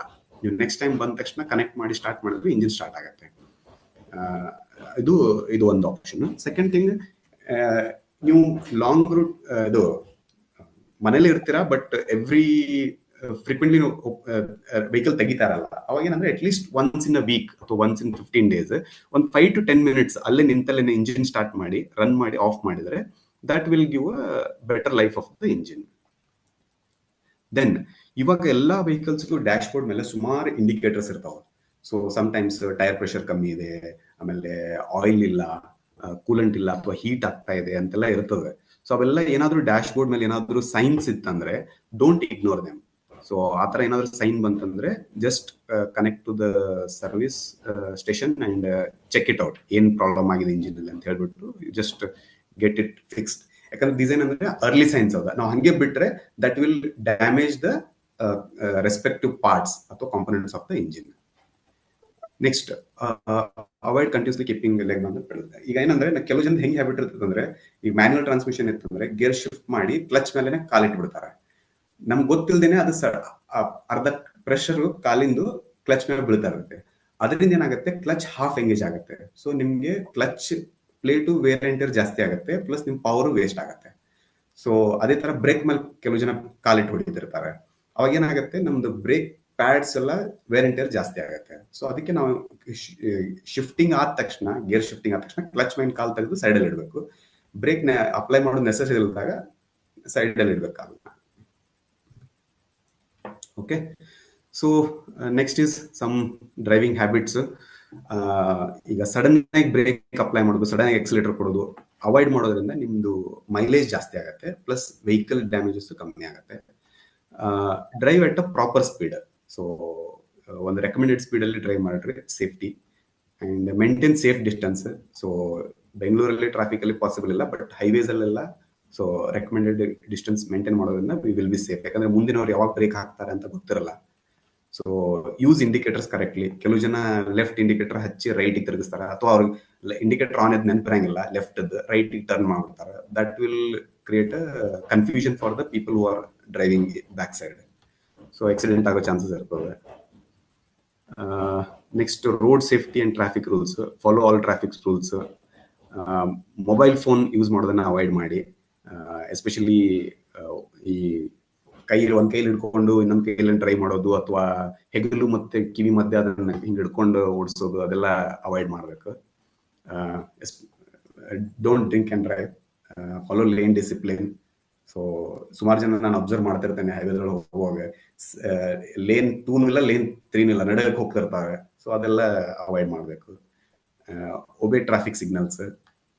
ಅಂಡ್ ಇದು ನನ್ನ ಪರ್ಸನಲ್ ಆಡ್ ಮಾಡೀನಿ, ಹಾರ್ನ್ ಯೂಸ್ ಮಾಡೋದು ಸ್ವಲ್ಪ ಪ್ರಾಪರ್ ಆಗಿ ಯೂಸ್ ಮಾಡಬೇಕು. ಸುಮ್ಮನೆ ನಮ್ಮ ಸುಮಾರು ಜನ ಹಂಗೆ ಹಾರ್ನ್ ಹಾಂಕ್ ಮಾಡ್ತಿರ್ತಾರೆ. So that we can avoid. ನಂದು ಒಂದು ಎಕ್ಸ್ಪೀರಿಯನ್ಸ್, US ಅಲ್ಲಿ ಹಾರ್ನ್ ಯೂಸ್ ಮಾಡಲ್ಲ ಅವರು. ಏನಾದ್ರೂ ಯಾರಾದ್ರೂ ಮಿಸ್ಟೇಕ್ ಮಾಡಿದ್ರೆ ಮಾತ್ರ ಹಾರ್ನ್ ಯೂಸ್ ಮಾಡ್ತಾರೆ. ಅದನ್ನ ನೋಡಿ ಇಲ್ಲಿ ಇಂಡಿಯಾಗೆ ಬಂದ ತಕ್ಷಣ ಏನಪ್ಪ ಇಲ್ಲೇ ನಾವು ಹಾರ್ನ್ ಇಷ್ಟು ಮಿಸ್ಯೂಸ್ ಮಾಡ್ತೀವಿ ಅಂತ ಅನಿಸ್ತದೆ. Okay, so I think this is hour last slide. ಯಾಕೆ ರೋಡ್ ಸೇಫ್ಟಿ ಮ್ಯಾಟರ್ಸ್ ಆಗುತ್ತೆ ಅಂತಂದ್ರೆ, ಆಕ್ಸಿಡೆಂಟ್ಸ್ ಅವಾಯ್ಡ್ ಆಗುತ್ತೆ, lives we can save the lives, create discipline and ensure safer transportation. Okay, so this is all what is present and what is fast. Future ಹೆಂಗಿರುತ್ತೆ automobile ಅಂತಂದ್ರೆ, I think majority EV infrastructure develop ಆಗ್ತಾ, EV technology develop ಆಗ್ತಾ, I think we will see lot of EVs with better technologies. Next smart vehicles ಅಥವಾ autonomous vehicles ಅಂತ ಬರುತ್ತೆ. ಈಗ ನಾನು ADAS ಅಂತ ಹೇಳಿದೆ, ಅಡಾಪ್ಟಿವ್ ಕ್ರೂಸ್ ಕಂಟ್ರೋಲ್ ಅಂತ. ಅದು ಸ್ಪೀಡ್ ನ ತಾನೇ ಇನ್ಕ್ರೀಸ್ ಮಾಡುತ್ತೆ, ಡಿಕ್ರೀಸ್ ಮಾಡುತ್ತೆ ಅಂತ. Going forward complete driverless vehicles ಬರುತ್ತೆ, that is called autonomous vehicle. So ತನ್ನಷ್ಟು ತಾನೇ ನೀವು ಒಂದ್ಸತಿ ಆಫೀಸ್ಗೆ ಹೋದ ತಕ್ಷಣ ನೀವು ಪಾರ್ಕಿಂಗ್ ಹತ್ರ ಹೋಗಿ, ಎಂಟ್ರೆನ್ಸಿಗೆ ಹೋಗಿ ನೀವು ಇಳಿದು ಪಾರ್ಕ್ ಅಂತ ಹೇಳಿದ್ರೆ ಅದೇ ಎಲ್ಲಿ ಸ್ಲಾಟ್ ಫ್ರೀ ಇದೆ ಅಲ್ಲಿ ಹೋಗಿ ನಿಲ್ಸ್ಕೊಳ್ಳುತ್ತೆ. ಆ ಲೆವೆಲ್ಗೆ ಟೆಕ್ನಾಲಜಿ ಬರ್ತಾ ಇದೆ, which is already it is there. Testing ಅಲ್ಲಿ ನಡೀತಾ ಇದೆ, ಕೆಲವೊಂದ್ ಕಡೆ ಯೂಸು ಮಾಡ್ತಾ ಇದ್ದಾರೆ. So we may not surprise in if we have these kind of vehicles. Okay, so this is all about whatever I thought to cover. So sorry, I think 10 minutes ಜಾಸ್ತಿ ಆಯ್ತು, ಸ್ವಲ್ಪ ಫಾಸ್ಟ್ ಆಯ್ತು last ಗೆ. You covered it. Correct. Everything is fine. Most of the points cars and beyond ಅಂತ ಏನು plan ಮಾಡಿದ್ರಿ, ಅದು almost cover ಮಾಡಿರಂತ ಲೆಕ್ಕ ಆಗ್ತದ. ಸೊ ನಾವು let us go for some Q&A. Okay, so ಯಾರಾದ್ರೂ ಕ್ವಶನ್ಸ್ ಗಳನ್ನ ನಾನು ಚಾಟ್ ಬಾಕ್ಸ್ ಅಲ್ಲಿ ನೋಡ್ತಾ ಇರ್ತೀನಿ, ಏನಾದ್ರು ಪಾಯಿಂಟ್ಸ್ ಇದ್ರೆ ನಾನು ಕೇಳ್ತೀನಿ ನಿಮ್ಗೆ. ಓಕೆ, ಇಲ್ಲಾಂದ್ರೆ ಅವ್ರಿಗೆ ಅನ್ಮ್ಯೂಟ್ ಮಾಡ್ಕೊಂಡು ಕೇಳ್ಬೋದು. ಜಸ್ಟ್ ಟು ಸ್ಟಾರ್ಟ್, ನಿಮ್ಗೆ ಈ ಎಥನಾಲ್ ಯೂಸ್ ಬಗ್ಗೆ ನೀವು ಹೇಳಿದ್ರಿ, ಅದು ಸೆಂಟ್ರಲ್ ಗವರ್ಮೆಂಟ್ ಆಗ್ಲಿ ಅಥವಾ ಬಹಳ ಅದನ್ನ ಪುಷ್ ಮಾಡ್ತಾ ಇದ್ದಾರೆ, ಯಾಕಂದ್ರೆ ಅದು by product of the sugar cane ನೀವು ಹೇಳಿದ್ರಿ. ಬಟ್ ನಾನು ಒಂದು ಕೇಳಿರೋ ಮಟ್ಟಿಗೆ ಅಂದ್ರೆ, ಈ ಎಥನಾಲ್ ಯೂಸ್ ಮಾಡೋದ್ರಿಂದ it's going to harm the engine ಅಂತ. Is it true? Yes sir, definitely. ಯಾಕಂದ್ರೆ ಈಗ ಎಥನಾಲ್ ಅಂತಂದ್ರೆ ಅದರಲ್ಲಿ ನಾನು ಹೇಳ್ದಂಗೆ ವಾಟರ್ ಕಂಟೆಂಟ್ ಇರ್ತದೆ, ಅಂದ್ರೆ ಮಾಯಿಶ್ಚರ್ ಕಂಟೆಂಟ್ ಇರ್ತದೆ. ಬುದ್ಧಿ ಐತನ, ಕಣ್ಣುಗಳು ಬಿದ್ರ ಸರಿಯಾಗಿ ಇಟ್ಕೋಬೇಕು ಅಂದ್ರೆ ಮಾಡಿದನ. Friends please go on. ಕಣ್ಣು ಬೀಳ್ತಾವಲ್ಲ, ಆಗ ಮಾಚ್ ಮಾಡಿರ ಏನಂತ ಅದರಲ್ಲಿ ತಗೊಂಡ್ರ ಪೆನ್ಸಿಲ್ ತಗೊಂಡ್ಬಿಟ್ರೆ ಅವಾಗ ಒಳ್ಳೇದಿಲ್ಲ. ನಾವ್ ತಗೊಂಡಿರೋದಾಗಿತ್ತು, ಮ್ಯೂಟ್ ಮಾಡ್ಬಿಡ್ತೀವಿ. ಸೊ ನಮ್ಗೆ ಗೊತ್ತಿದ್ದಂಗೆ ಇಂಜಿನ್ ಅಂದಾಗ ಮೆಜಾರಿಟಿ ಆಫ್ ಕಾಂಪೋನೆಂಟ್ಸ್ ಇಂಜಿನ್ ಅಲ್ಲಿ ಅಲ್ಯೂಮಿನಿಯಂ ಅಥವಾ ಸ್ಟೀಲ್ ಇರುತ್ತೆ.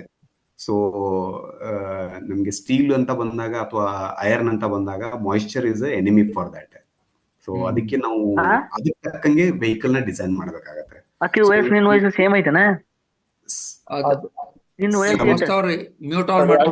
ರಾಜ್ ಎಲ್ಲರನ್ನ ಮ್ಯೂಟ್ ಮಾಡಿಬಿಡು. 9 ಆಕಿದು 2 7 ವರ್ಷ ಬರ್ಕೈತಿ. ಅಲ್ರಿ ಯಾರ್ರಿ ನೀವು ಮಾತಾಡೋದು? ಸ್ವಲ್ಪ ಮ್ಯೂಟ್ ಮಾಡ್ರಿ ದಯವಿಟ್ಟು. Okay, I have muted all. 1 sec.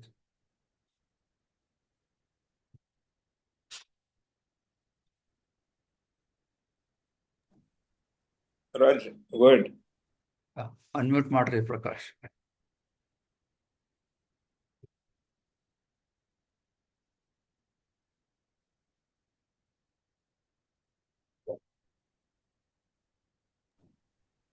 Prakash unmute ಮಾಡ್ರಿ and go one by one in the chat room. ನನ್ನ ಹತ್ರ Can you hear me now? But I will ask at the end. Yeah, please go ahead. Okay okay sir, ಅದೇ ನಾನು ಹೇಳ್ದಂಗೆ. So ethanol ಅಲ್ಲಿ moisture content ಇರೋದ್ರಿಂದ moisture is not required for the vehicle components. ಅದಕ್ಕೆ ನಾವೇನಂದ್ರೆ special grade materials ಎಲ್ಲ use ಮಾಡಿ design ಮಾಡೋಕ್ಕಾಗತ್ತೆ. So ನೀವು ವೆಹಿಕಲ್ ಬೈ ಮಾಡೋ ಟೈಮಲ್ಲಿ ಈಸ್ ಇಟ್ E20 ಅಥವಾ E10 ಕಂಪ್ಲೈಂಟ್ ಅಂತ ನೋಡ್ಬಿಟ್ಟು ತಗೊಳ್ಳೋದು ಬೆಟರ್. ಈಗ ಇರೋ ವೆಹಿಕಲ್ ಅಲ್ಲಿ ನಾವು ಅಕಸ್ಮಾತ್ E20 ನಾನು ಯೂಸ್ ಮಾಡಿದ್ರೆ definitely it will harm the engine. Okay, for that. And one more question ಏನಂದ್ರೆ, ಈ ಆಟೋಮೆಟಿಕ್ ಗ್ಯಾಸ್ ಬಗ್ಗೆ ಹೇಳಿದ್ರಿ, ಡಿಫ್ರೆಂಟ್ ಟೈಪ್ಸ್ ಎಲ್ಲ ಹೇಳಿದ್ರಿ. ಅದು ಗ್ಯಾಸ್ ಗಜ್ಲರ್ಸ್ ಅಂತ ಒಂದು ಕೇಳ್ಬಿಟ್ಟಿದ್, ಕರೆಕ್ಟ್? ಗ್ಯಾಸ್ ಗಜ್ಲರ್ಸ್ ಜಾಸ್ತಿ ಕುಡಿತಾವ automatic gas. Correct sir, correct. ಏನಾಗ್ತದೆ ಅಂದ್ರೆ, ಇಲ್ಲಿ ನಾವು ಮ್ಯಾನ್ಯುವಲ್ ಟ್ರಾನ್ಸ್ಮಿಷನ್ ಅಲ್ಲಿ ನಮ್ಗೆ ಹೆಂಗ್ ಬೇಕಂದ್ರೆ ನಾವು ಅಂದ್ರೆ especially if the driver is very ಅಂದ್ರೆ ಎಕ್ಸ್ಪೀರಿಯನ್ಸ್ ಇದ್ದು ಅವರಿಗೆ ಯಾವ ಮೂಮೆಂಟ್ ಅಲ್ಲಿ ಗೇರ್ ಶಿಫ್ಟ್ ಮಾಡೋದಂತ ಗೊತ್ತಿದ್ರೆ, ಸೊ ದಟ್ ಟೈಮ್ ನಾವು ಪ್ರಾಪರ್ ಆಗಿ ಗೇರ್ ಶಿಫ್ಟ್ ಮಾಡ್ಕೊಂಡು ಓಡಿಸ್ತಾ ಇರ್ತೇವೆ. ಈ ಆಟೋಮೆಟಿಕ್ ಅಂತ ಬಂದಾಗ ಅಲ್ಲಿ we have a intermediate devices which decides ಯಾವಾಗ ಚೇಂಜ್ ಮಾಡಬೇಕು ಏನಂತ ಇರೋದ್ರಿಂದ ಅದೆಲ್ಲ ಡಿಸಿಷನ್ ಮಾಡಿ ಆಮೇಲೆ ಅದು ಇನ್ ಬಿಟ್ವೀನ್ ಅಡಿಷನಲ್ ಇಕ್ವಿಪ್ಮೆಂಟ್ ಬರೋದ್ರಿಂದ ಆ ಫ್ಯೂಯಲ್ ಕನ್ಸಂಪ್ಷನ್ಸ್ ಜಾಸ್ತಿ ಆಗತ್ತೆ. Okay, yeah there is a question from Deepak G. ಕೇಳ್ರಿ, ಅನ್ಮ್ಯೂಟ್ ಮಾಡ್ಕೊಂಡು. ಸರ್ ಏನಿಲ್ಲ, ನಮಸ್ಕಾರ ಸರ್. ಏನಂದ್ರೆ ಈಗ ಒಂದು ಬಯರ್ಸ್ಗೆ ನಾನು ರೀಸೆಂಟ್ ಆಗಿ ಒಂದು ಇವಿ ವೆಹಿಕಲ್ ಬೈ ಮಾಡೀನಿ. ಸೊ ನನಗೇನ ಒಂದ್ ಸ್ವಲ್ಪ ಕನ್ಫ್ಯೂಷನ್ಸ್ ಅಂದ್ರೆ, ಕಾರ್ ತಗೊಳ್ಳೋದಂದ್ರೆ ಒಂದ್ ಪ್ರಾಬ್ಲಮ್ ನಾವು ಅರೈವ್ ಮಾಡ್ಕೊಂಡಂಗ ನನ್ನ ಎಕ್ಸ್ಪೀರಿಯನ್ಸ್ ಆಗಿದ್ದು. ಈಗ ನಾ ಇವಿ ಕಾರ್ ತಗೊಂಡೇನಿ, range anxiety, that's my problem. Okay, ನೀವು ಪೆಟ್ರೋಲ್ ಕಾರ್ ತಗೊಂಡ್ರೆ ಅಂದ್ರೆ government is not stable with 20%, 30%, 50%. ಯಾಕಂದ್ರೆ ಈಗ ನಾನು 20% ತಗೊಂತೀನಿ, ನಾಳೆ 30-40 ಮಾಡ್ತಾರ ಅವ್ರು. ಮಾಡಿದ್ರೆ ಅದು ನಂದು ಆಕ್ಚುಲಿ ಇಂಜಿನ್ ಅದು ಒಳಗಡೆ ಇರುವಂತ ರಬ್ಬರ್ ಅದೆಲ್ಲ ನಾನು ಚೆಕ್ ಮಾಡಿದೆ, ಅವೆಲ್ಲ ರಬ್ಬರ್ ಇಮಿಡಿಯೇಟ್ಲಿ ಹಾಳಾಗ್ತಾವು. ಮತ್ತ ನಂದು ಎವರೇಜ್ ಏನಾಯ್ತ್ರಿ, ಲಾಸ್ಟ್ ನಂದು ಪೆಟ್ರೋಲ್ ವೆಹಿಕಲ್ ಇತ್ತು, 20 ಇದ್ದದ ಎವರೇಜ್ 10 ಬಂದ್ಬಿಡ್ತು. ಪೆಟ್ರೋಲ್ ವೆಹಿಕಲ್ ನಾಗ ಈ ಪ್ರಾಬ್ಲಮ್, ಇವಿನಾಗ ರೇಂಜ್ ಆಂಗ್ಸೈಟಿ, ಡೀಸೆಲ್ ವೆಹಿಕಲ್ ನಾಗ maintenance problem. So one of the problems ನಮ್ಗೆ ಯಾವ ಪ್ರಾಬ್ಲಮ್ ಅಂದ್ರೆ ನನ್ನ ಎಕ್ಸ್ಪೀರಿಯನ್ಸ್ ಆಗಿದೆ ಅಂದ್ರೆ, ನಮ್ಗೆ ಯಾವ ಪ್ರಾಬ್ಲಮ್ ಸೂಟೇಬಲ್ ಆಕತ್ತ ಅದನ್ನ ಬೈ ಮಾಡ. One of the problem we are arriving. ಒಂದ್ ಸ್ವಲ್ಪ ಏನಂದ್ರ ಈ ನೆಕ್ಸ್ಟ್ ಟೆಕ್ನಾಲಜಿ ಏನಂದ್ರೆ ಇದು ಒಂದ್ ಯಾವ್ದೋ ಇವ್ರು ಬರತ್ತ, ಈ BYD ರೀಸೆಂಟ್ಲಿ ಒಂದು ಪ್ಲಾಟ್ಫಾರ್ಮ್ ಇಂಟ್ರೊಡ್ಯೂಸ್ ಮಾಡಿದ್ರೆ yesterday, day before yesterday. Their engine will charge the battery ಅಂತ ರೀಸೆಂಟ್ಲಿ ಯಾವ್ದು ನಂಗೆ ಅದು DiAM ಟೆಕ್ನಾಲಜಿ, DiAM-i ಅಂತ ಏನೋ ಒಂದು. ಹೌದೌದು, ಹೈಬ್ರಿಡ್. ಹೇಳಿ ಸರ್, ನಿಮ್ ಕ್ವಶನ್ ಏನು ಹೇಳಿ.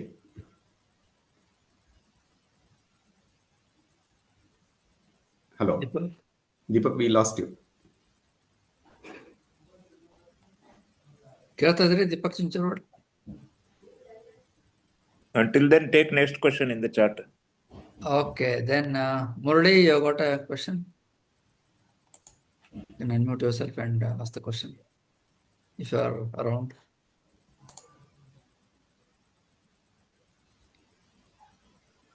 Okay, ಅವರು ಏನ್ ಬರ್ದಿದ್ದಾರೆ ಅಂದ್ರೆ, by when EV vehicle will be economical? Major concern is battery replacement cost. Is our question. Okay, so EV vehicles already economical sir. Running cost ಅಂತೂ ಎಕನಾಮಿಕಲ್ ಇದ್ದೇ ಇದೆ. ಈಗ ನೀವು ನಿಮ್ ಕ್ವಶನ್ ಅನ್ನು ಕರೆಕ್ಟ್ ಅರ್ಥ ಮಾಡ್ಕೊಂಡ್ರೆ, so when will the vehicle will be cheaper ಅಂತ ವಾಟ್ ಐ ಅಂಡರ್ಸ್ಟುಡ್. ಸೊ ಇವಿದಲ್ಲಿ ಮೇಜರ್ ಕಾಸ್ಟ್ ಅಂದ್ರೆ ಬ್ಯಾಟ್ರಿ. ಸೊ ಬ್ಯಾಟ್ರಿ ಟೆಕ್ನಾಲಜಿ ಹೆಂಗ್ ಇವಾಲ್ವ್ ಆಗತ್ತೆ ಹಂಗೆ ನಮ್ದು ಇವಿ ವೆಹಿಕಲ್ ಕಾಸ್ಟ್ ಕಮ್ಮಿ ಆಗತ್ತೆ. ಎಸ್ಪೆಷಲಿ ಬ್ಯಾಟ್ರಿನಲ್ಲಿ ಇರೋ ಏನ್ ನಾವು ಯೂಸ್ ಮಾಡ್ತೀವಿ materials, they are all rare earth materials.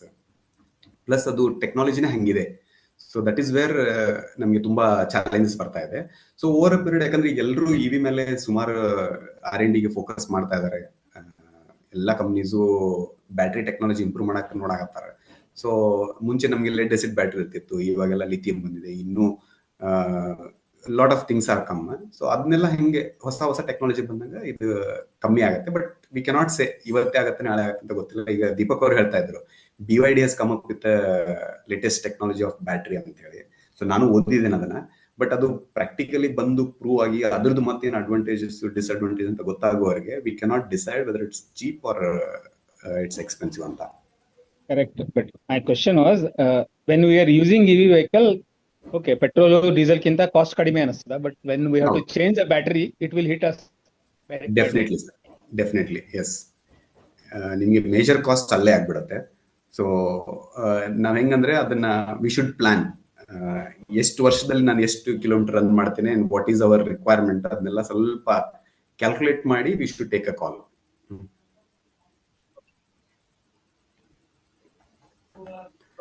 Sir, can I add one point?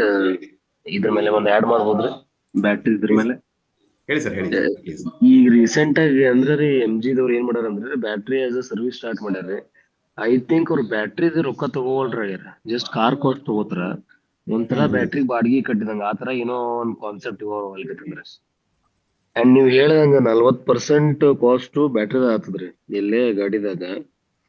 So battery ಏನ್ರಿ ಮೇಜರ್ ಇಶ್ಯೂ ಆಯ್ತಂದ್ರ ಅದು 40% ಅದು ಚೇಂಜ್ ಮಾಡ್ಲೇಬೇಕು. But I think they are also coming with like cell technology ಅನ್ಸದ್ರಿ. ಅಂದ್ರೆ ಈಗ ಹೆಂಗ ಈಗ ಒಂದು 20-30 ಸೆಲ್ ಕೂಡಿ ಒಂದ್ ಬ್ಯಾಟ್ರಿ ಆಗಿದ್ರಿ, ಒಂದು ಸೆಲ್ ಹಾಳಾಗಿದ್ರೆ ಆಯ್ತು ಅದನ್ನ ಒಂದ್ ತೆಗೆದು ಮತ್ತ ಅದನ್ನ ರೀಪ್ಲಗ್ ಮಾಡಿ plug and play kind of ಟೆಕ್ನಾಲಜಿನೂ ನಡೆಸ್ಯಾರ್ರಿ. Correct correct. ಮತ್ತೆ BYD ಮತ್ BYD ದವ್ರ ಫ್ಲಾಶ್ ಚಾರ್ಜಿಂಗ್ ಒಂದು ಕಾನ್ಸೆಪ್ಟ್ ತರ ಆಗ್ತದೆ. ಲೈಕ್ ಏನೋ ಕೆಪಾಸಿಟರ್ ಗತೆ ಯೂಸ್ ಮಾಡಿ, so flash charging in the sense within minutes ಅದು 100% ಚಾರ್ಜ್ ಆಗ್ತದೆ. ಪ್ಲಸ್ ರೇಂಜ್ನು ಏನೋ ಜಾಸ್ತಿ ಕೊಡ್ಲಿಕ್ಕದ. ಹಲೋ, ಈಗ ಕೇಳಿಕತ್ತದ್ರಿ? ಹಲೋ ಹಲೋ ಈಗ ಕೇಳ್ತಾ ಇದೆ? ಹಾ, ಇನ್ನೊಂದು BYD ಫ್ಲಾಶ್ ಆಗ್ಬೇಕು. ಹೌದಾ? ಮಾತಾಡ್ತೇನ್ರಿ. ಮತ್ತೇನ್ರಿ ಇಶ್ಯೂ ಇತ್ತಂದ್ರೆ I can repeat it from first. ಈ BYD ದವರು ಫ್ಲಾಶ್ ಚಾರ್ಜಿಂಗ್ ಕಾನ್ಸೆಪ್ಟ್ ತರತಾರೆ. ಐ ಡೋಂಟ್ ನೋ ಸ್ಟಿಲ್ ಅದು ಕಾನ್ಸೆಪ್ಚುಯಲ್ ರೇಂಜ್ ಇದಾಗದನು ಅಥವಾ POC ಇದಾಗದನು. ಬಟ್ ಸಾರಿ, ಇನ್ನ ನೋಡಿಲ್ರಿ ಪಬ್ಲಿಕ್ ಇದಾಗ.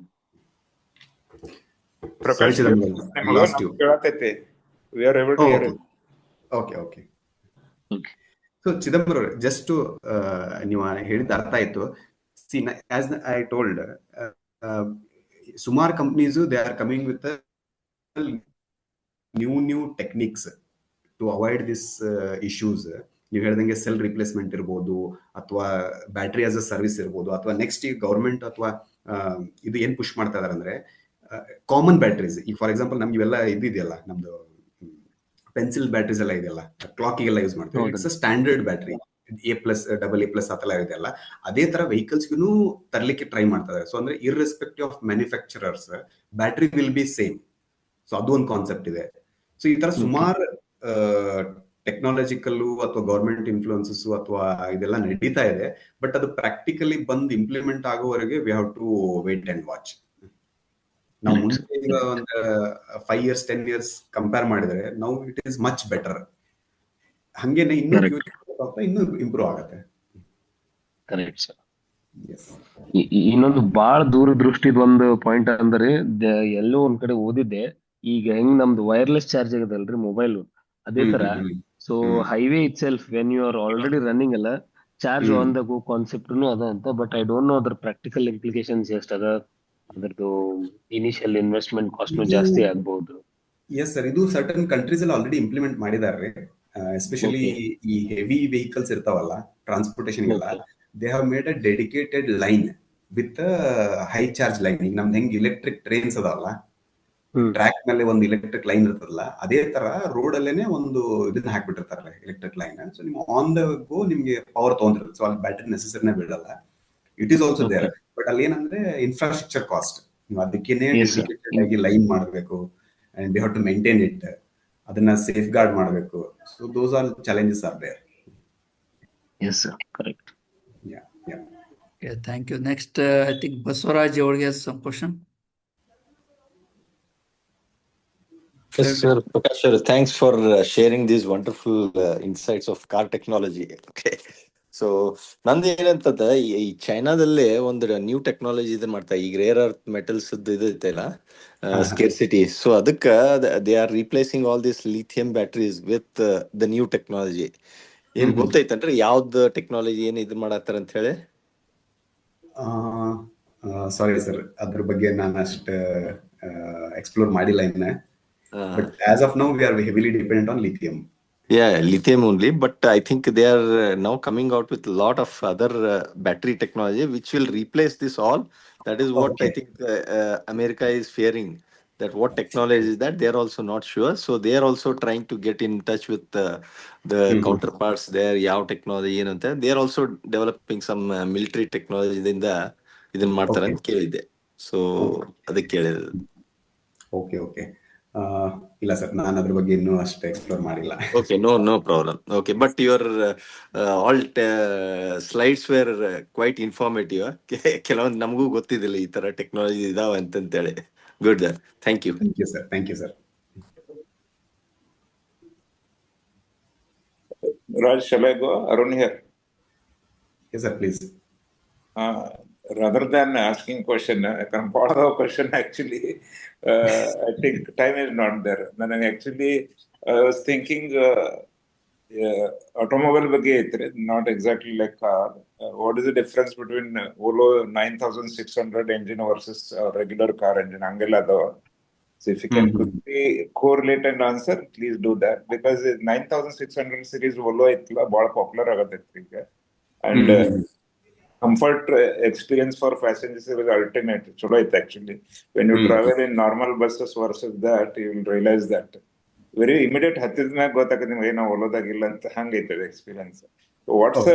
What is that experience that causes, what is the design changes that is different from a normal Ashok Leyland bus?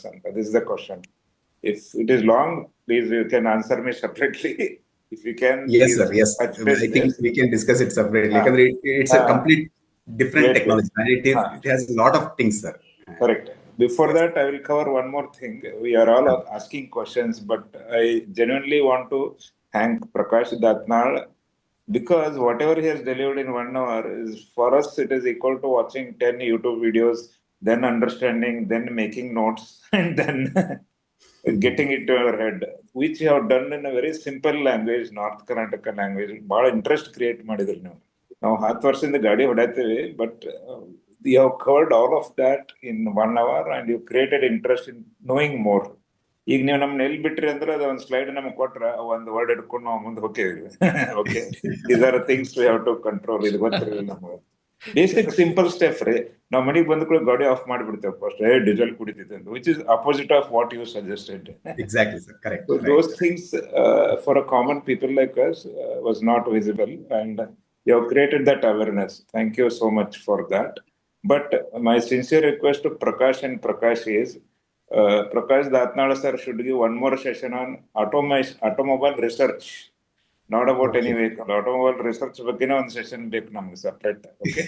Why I'm coming there is most of our engineering students are in confusion and they don't know which branch to take. If you touch up this automobile research topic, people in mechanical, people in electronics, people in computer science, and in many other fields, electric also, will get benefited. ಅಲ್ಲಿ ನಾವು ಒಂದು ದಾರಿ ತೋರಿಸಿದಂಗೆ ಆಗ್ತೈತೆ ಅಂತ. Mechatronics ಅಂತ ಇದೆ, automobile ಇದೆ, mechanic.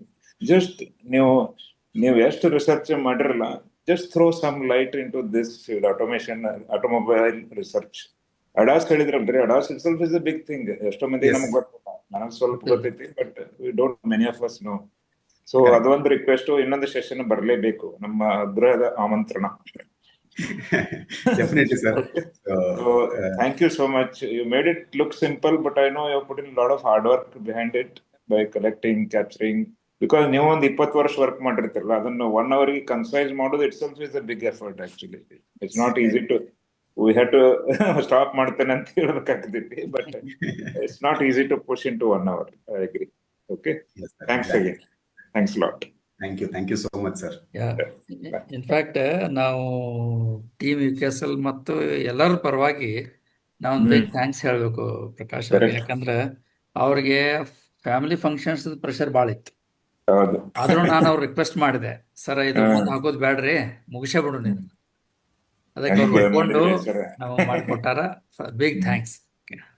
And it was very apt, to the I point. Think Ballurgi ಅವರು ಒಂದು ಹ್ಯಾಂಡ್ ರೈಸ್ ಮಾಡಿ. ಸರ್ ಕೇಳ್ರಿ ಕ್ವಶನ್. ಸರ್ ಸಾರಿ ಸರ್, ಭಾಳ ಚೆನ್ನಾಗಿತ್ತು, ಬಹಳಷ್ಟು ಇನ್ಫಾರ್ಮೇಟಿವ್. ನಾವು ಅಷ್ಟು ಭಾಳ ಇಗ್ನೋರೆಂಟ್ ಅದೀವಿ ಆಕ್ಚುಲಿ, ಎಸ್ಪೆಷಲಿ ಮೀ. ಒಂದು ಪ್ರಶ್ನೆ ಅಂದ್ರೆ, ನಾವು ಎಲ್ಲ ಫ್ಯೂಯಲ್ ಅಲ್ಲಿ ಅಂದ್ರೆ ಬ್ಯಾಟ್ರಿ ಅಥವಾ ಏನು ರಿನ್ಯೂಯಬಲ್ ಎಲ್ಲ ಹೇಳಿದ್ರಾಗ ಬಹಳಷ್ಟು ಸಲ ನಾವು ಅಲ್ಟಿಮೇಟ್ ಆಗಿ ಬಹಳಷ್ಟು ಸಲ ಡಿಸ್ಕಷನ್ ಬರೋದು ಅಲ್ಟಿಮೇಟ್ಲಿ ಯಾವುದು ಫ್ಯೂಯಲ್ ಸೆಲ್ಸ್ ಅಂತ ಇದೆ ಟೆಕ್ನಾಲಜಿ, Correct, ಗೊತ್ತಿರುತ್ತೆ. correct. ಫ್ಯೂಯಲ್ ಸೆಲ್ಸ್ ಅಲ್ಲಿ generally we make use of hydrogen and oxygen, Yes, sir. And ಅದನ್ನ ಇದು ಮಾಡಿ will generate power as well as it produces water. Very ultimate green ಅದು actually. It Absolutely. Doesn't have any environmental impact. Right. ಇವೆಲ್ಲ current battery technology ಎಲ್ಲ it has lot of implication. So ಇದು fuel cells ಎಲ್ಲ they are all still lot of research. ನಮ್ಮಲ್ಲಿ ನಾವು ಸಾಕಷ್ಟು research ಮಾಡಿದೀವಿ space ಇದಕ್ಕಂತ ಹೇಳಿ ಅಥವಾ ಬೇರೆ ಬೇರೆ ಅಪ್ಲಿಕೇಶನ್ ಅಂತ ಹೇಳಿ. But is being useful. But ಇದು what I want to understand is there any commercial scale R&D activities ನಡೀತಾ ಇದೆಯಾ? I used to hear a lot of developments, new design concepts to safeguard safety aspect is the one important in fuel cells. Exactly, sir. Correct. So, in fact, General Motors ಕೂಡ try ಮಾಡ್ತಾ ಇದೆ sir fuel cells ಮೇಲೆ. Especially ಕಾರ್ಸ್ಗೆ fuel cell ನ ತಗೊಂಡ್ಬರೋದು ತುಂಬಾ challenges ಇದೆ. So as you mention, safety is one of the major concern. ಈಗ ಫ್ಯೂಯಲ್ ಸೆಲ್ ಇದನ್ನ ಕಂಪಾರ್ಟ್ಮೆಂಟ್ ಅದೆಲ್ಲ ಇದನ್ನ ಮಾಡೋದು it's very challenging. So developments ನಡೀತಾ ಇದೆ, ರಿಸರ್ಚ್ ನಡೀತಾ ಇದೆ. ಬಟ್ ಇವಾಗ because of this competitiveness, very fast vehicle update ಎಲ್ಲ ಬರ್ತಾ ಇರೋದ್ರಿಂದ ನಮ್ದೇನ್ ಫ್ಯೂಯಲ್ ಸೆಲ್ ಮೇಲೆ ಫೋಕಸ್ ಇತ್ತು ಅರ್ಲಿಯರ್ ಒಂದು 2-3 years back, it has reduced. Unfortunately EVs ಮತ್ತೆ ಇದಕ್ಕೆಲ್ಲ ಫೋಕಸ್ ಆಗ್ತಾ ಇದೆ. ಅಂಡ್ ಇದೆಲ್ಲ ಹೆಂಗಾಗ್ತಾ ಇದೆ ಅಂದ್ರೆ, ಡಿಪೆಂಡಿಂಗ್ ಆನ್ ಇವನ್ ಇಲ್ಲಿವರೆಗೆ ನಾವು ಇವಿಸ್ ಫೋಕಸ್ ಮಾಡ್ತಾ ಇದ್ವಿ. ಈಗ last when Trump has taken over, he has removed all the rebates for EVs in US and all. So accordingly, the companies have also stopped researches or development on EVs. Again, they switched back to IC engines. So so ಈ ತರ multiple external factors ಇಂದ fuel cells ಮೇಲೆ ಜಾಸ್ತಿ ಇದಾಗ್ತಾ ಇಲ್ಲ. But I think for locomotives, they have already tried it, and in certain countries they are already using hydrogen fuel cell railway vehicles. Railway engines are running, sir. So we did one small exercise, a small effort with Tata actually. Our fuel cell was fitted with the Tata bus ಮಾಡಿ ಅದನ್ನ it was demonstrated. But ಏನಂತಂದ್ರೆ again it goes to higher mass scale ಅನ್ನೋದು ಆಗಿಲ್ಲ ಅಂದ್ರೆ ಅದು ಉಪಯೋಗ ಇಲ್ಲ. exactly, correct. Thank you so much. But ಇದು EV dependence on government subsidy is something still is a big question. Sustainability of this. Correct, sir. Correct. Thank you, sir. Thank you so much. Yeah, thank you, sir. But as you mentioned, sir, fuel cell is the next one very big opportunity, sir. Opportunity. Yeah. Sir actually ನಮ್ದು Deepak sir here. ಅದು interrupt, ಅದು disconnect ಆಯ್ತು ನಂದು actually mobile switch off ಆಗಿ. Sir ಅದೇನಿಲ್ಲ, ಅದು 3 problems ಹೇಳಿದ್ನಲ್ಲ. So ನನಗೇನಂದ್ರೆ daily like monthly daily commute ಮಾಡೋರು ಅಥವಾ ಇಯರ್ಲಿ ಲೈಕ್ 10 to 20,000 ಯೂಸ್ ಮಾಡೋರು. So which problem is best for them ಅಂದ್ರೆ ನಾನು ಅದೇ ಹೇಳ್ತಾ ಇರೋದು, ಪೆಟ್ರೋಲಾ ಇವಿನ ಅದು. ಸೊ ಮತ್ ಇನ್ನೊಂದು ಏನ್ ಕನ್ಫ್ಯೂಷನ್ ಬರ್ತಾ ಇದೆ ಅಂದ್ರೆ ಸರ್, ಇಲ್ಲಿ ಇವಿನಾಗೂ ಅಷ್ಟು ಸ್ಟ್ರಾಂಗ್ ಆಗಿ ಯಾರು ಅಂದ್ರೆ ಸರ್ ಇನ್ಫ್ರಾಸ್ಟ್ರಕ್ಚರ್ ಇಲ್ಲ, ಬರೀ ಹೈವೇಸ್ ಮೇಲೆ ಅಷ್ಟೇ ಇನ್ಫ್ರಾಸ್ಟ್ರಕ್ಚರ್ಸ್ ಇದಾವೆ, ಇಂಟೀರಿಯರ್ ಒಳಗಿಲ್ಲ. ಸೊ ನಾನು ಅದನ್ನು ಫೇಸ್ ಮಾಡಿದೆ. ಮೊನ್ನೆ ನಾನು ರೀಸೆಂಟ್ಲಿ ಮಂಗ್ಳೂರ್ ಹೋಗಿದ್ದೆ. ಸ್ವಲ್ಪ ಅಲ್ಲಿ ಸಕಲೇಶ್ಪುರ್ ಟು ಮಂಗ್ಳೂರ್ ನನಗೆ ಯಾವ ಚಾರ್ಜಿಂಗ್ ಪಾಯಿಂಟ್ಸ್ ಇಲ್ಲ. So but highways, most of the state highways and ಇದು ಅಲ್ಲಿ ಏನು ಪ್ರಾಬ್ಲಮ್ ಇಲ್ಲ. ಸ್ವಲ್ಪ ಇಂಟೀರಿಯರ್ ಅಲ್ಲಿ ಅದು ಪ್ರಾಬ್ಲಮ್ ಆಗುತ್ತೆ. ಅದನ್ನ ಬಿಟ್ರೆ ಅಂದ್ರೆ ನನ್ನ ಪರ್ಪಸ್ಗೆ ಮತ್ತೆ ನನ್ನ ಡೈಲಿ ಯೂಸ್ಗೆ ಇವಿ ನನ್ನ ಪರ್ಪಸ್ಗೆ ಚಲೋ ಅನಿಸ್ತು. ಬಟ್ ಲಾಂಗ್ ರೂಟ್ ಹೋಗ್ಬೇಕಂದ್ರೆ ಅದು ಸ್ವಲ್ಪ ನಾಟ್ ಫಿಸಿಬಲ್ ಮತ್ತೆ ಕಂಪ್ಲೀಟ್ಲಿ ಪ್ಲಾನ್ಡ್ ಆಗಿರ್ಬೇಕು. ಅದು ಬಟ್ ಅಂದ್ರೆ ನಾನು ಹೇಳ್ತೇನೆ ಫಸ್ಟ್ ಟೈಮ್ ಬಯರ್ಸ್ ಅಂದ್ರೆ ನಾನು ಫಸ್ಟ್ ಟೈಮ್ ಕಾರ್ ತಗೊಳ್ಳೋರಿಗೆ ನೀವು ಏನ್ ಸಜೆಸ್ಟ್ ಮಾಡ್ತೀರಿ, ವಿಚ್ ಒನ್ಸ್ ಟು ಗೋ, ಅಥವಾ ಮತ್ತೆ ಆಲ್ಮೋಸ್ಟ್ ಒಂದು ಡ್ರೈವಿಂಗ್ ಎಕ್ಸ್ಪೀರಿಯನ್ಸ್ ಇರುತ್ತೆ ಒಂದು 5-6 ವರ್ಷ ಅಂತವ್ರಿಗೆ ಏನ್ ಸಜೆಸ್ಟ್ ಮಾಡ್ತೀರಿ ಅಂತ? ಸೊ ಇವೆಲ್ಲ ಪಾಯಿಂಟ್ಸ್ ಆಲ್ರೆಡಿ ಕವರ್ ಮಾಡೇನ್ ಸರ್. ಜಸ್ಟ್ ಏನಂದ್ರೆ first time buyers definitely don't go for EV sir. So ಯಾಕಂದ್ರೆ ನಿಮ್ಗೆ ಅದೊಂದು ಕ್ಯೂರಿಯಾಸಿಟಿ ಇರ್ತದೆ, ನಾವೆಲ್ಲರ ಟ್ರಿಪ್ ಹೋಗ್ಬೇಕು, ಹೊರಗೆ ಅಡ್ಡಾಡ್ಬೇಕು ಅಂತ ಹೇಳಿ. ಸೊ ಆ ಟೈಮಲ್ಲಿ ಇದೆಲ್ಲ ಚಾಲೆಂಜಸ್ ನ ಮಾಡ್ಕೊಂಡು ಹೋಗೋದಂದ್ರೆ ಇದರಲ್ಲೇ ಜಾಸ್ತಿ ಟೈಮ್ ಸ್ಪೆಂಡ್ ಮಾಡ್ಬೇಕಾಗತ್ತೆ. So first time buyers and if they are not regularly using ಅಂತಂದ್ರೆ petrol is the best vehicle sir. ನಿಮ್ಗೆ ಇನಿಷಿಯಲ್ ಕಾಸ್ಟ್ ಕಮ್ಮಿ ಇರುತ್ತೆ, ನಿಮ್ಗೆ ಫ್ಲೆಕ್ಸಿಬಿಲಿಟಿ ಜಾಸ್ತಿ ಇರುತ್ತೆ, and you need not have to bother on maintenance like diesel or CNG and all that. But ಏನಂದ್ರೆ ನಿಮ್ಗೆ ಸ್ವಲ್ಪ ಪಾಕೆಟ್ಗೆ ಹೊಡೆತ ಕೊಡತ್ತೆ ರನ್ನಿಂಗ್ ಕಾಸ್ಟ್ ಅಲ್ಲಿ. ಸೊ ಇದು ಹೆಂಗಂದ್ರೆ ಇಟ್ಸ್ ಲೈಕ್ ಒಂದು ಕಾಂಪ್ರಮೈಸ್ ಮಾಡ್ಕೊಂಡ್ರೆ ಒಂದು ಅಡ್ವಾಂಟೇಜ್ ಸಿಗತ್ತೆ. ಸೊ ಇನ್ನು ಎಲ್ಲಾನು ಒಂದ್ರಲ್ಲಿ ಸಿಗಲ್ಲ ಅನ್ಫಾರ್ಚುನೇಟ್ಲಿ. ಎಕ್ಸಾಕ್ಟ್, ಯಾವ್ದಾರ ಒಂದು ಪ್ರಾಬ್ಲಮ್ ನಾವು ಚಾಯ್ಸ್ ಮಾಡ್ಬೇಕು, ನಮಗೆ ಬೆಸ್ಟ್ ಆಗಿದೆ. ಎಸ್. ಸೊ ನಿಮ್ಗೆ ಅದು ಆ ಪ್ರಾಬ್ಲಮ್ ಎಷ್ಟು ಇಂಪಾರ್ಟೆಂಟ್ ಅನ್ನೋದ್ರ ಮೇಲೆ you have to decide. Okay sir, ಇದ್ರಾಗ ಒಂದ್ ಸ್ವಲ್ಪ ಎಕ್ಸ್ಟೆಂಡೆಡ್ ಕ್ವಶನ್ ಇಫ್ ಟೈಮ್ ಇದ್ರೆ ಹೇಳಿ ಸರ್. ಸರ್ ಏನಿಲ್ಲ, ಈಗ ಇದು ಇವಿಸ್ ಮೇಲೆಲ್ಲ ಇವ್ರು ರಿಬೇಟ್ ತೆಗೆದ್ರಲ್ಲ ಈ ಸಲ ರೀಸೆಂಟ್ಲಿ 25 lakhs ವರೆಗೂ ಅದು ಕಂಪ್ಲೀಟ್ಲಿ ಸೇವಿಂಗ್ ಅಂದ್ರೆ ನೋ ರೋಡ್ ಟ್ಯಾಕ್ಸ್, ಓನ್ಲಿ ನಾನು 1800 ಅಷ್ಟೇ ಪೇ ಮಾಡಿ. ಬಟ್ ಈಗೆಲ್ಲ ತೆಗೆದ್ರಲ್ಲ, ಇದು ರೀಸನ್ ಬಿಹೈಂಡ್ ದಿಸ್ ಏನಾದ್ರು ಅಂದ್ರೆ ವರ್ಕೌಟ್ ಮಾಡಿರೇನ ಅಂತ ಕೇಳ್ತೀನಿ. ಪ್ರಾಕ್ಟಿಕಲಿ ಹೇಳ್ಬೇಕಂದ್ರೆ ರೀಸನ್ಸ್, ಟೆಕ್ನಿಕಲ್ ರೀಸನ್ಸ್ ಏನಿಲ್ಲ sir, it's all political reasons ಅಷ್ಟೇನೆ. ಓಕೆ, ಅಂದ್ರೆ ಹೇಳ್ಬೇಕಂದ್ರೆ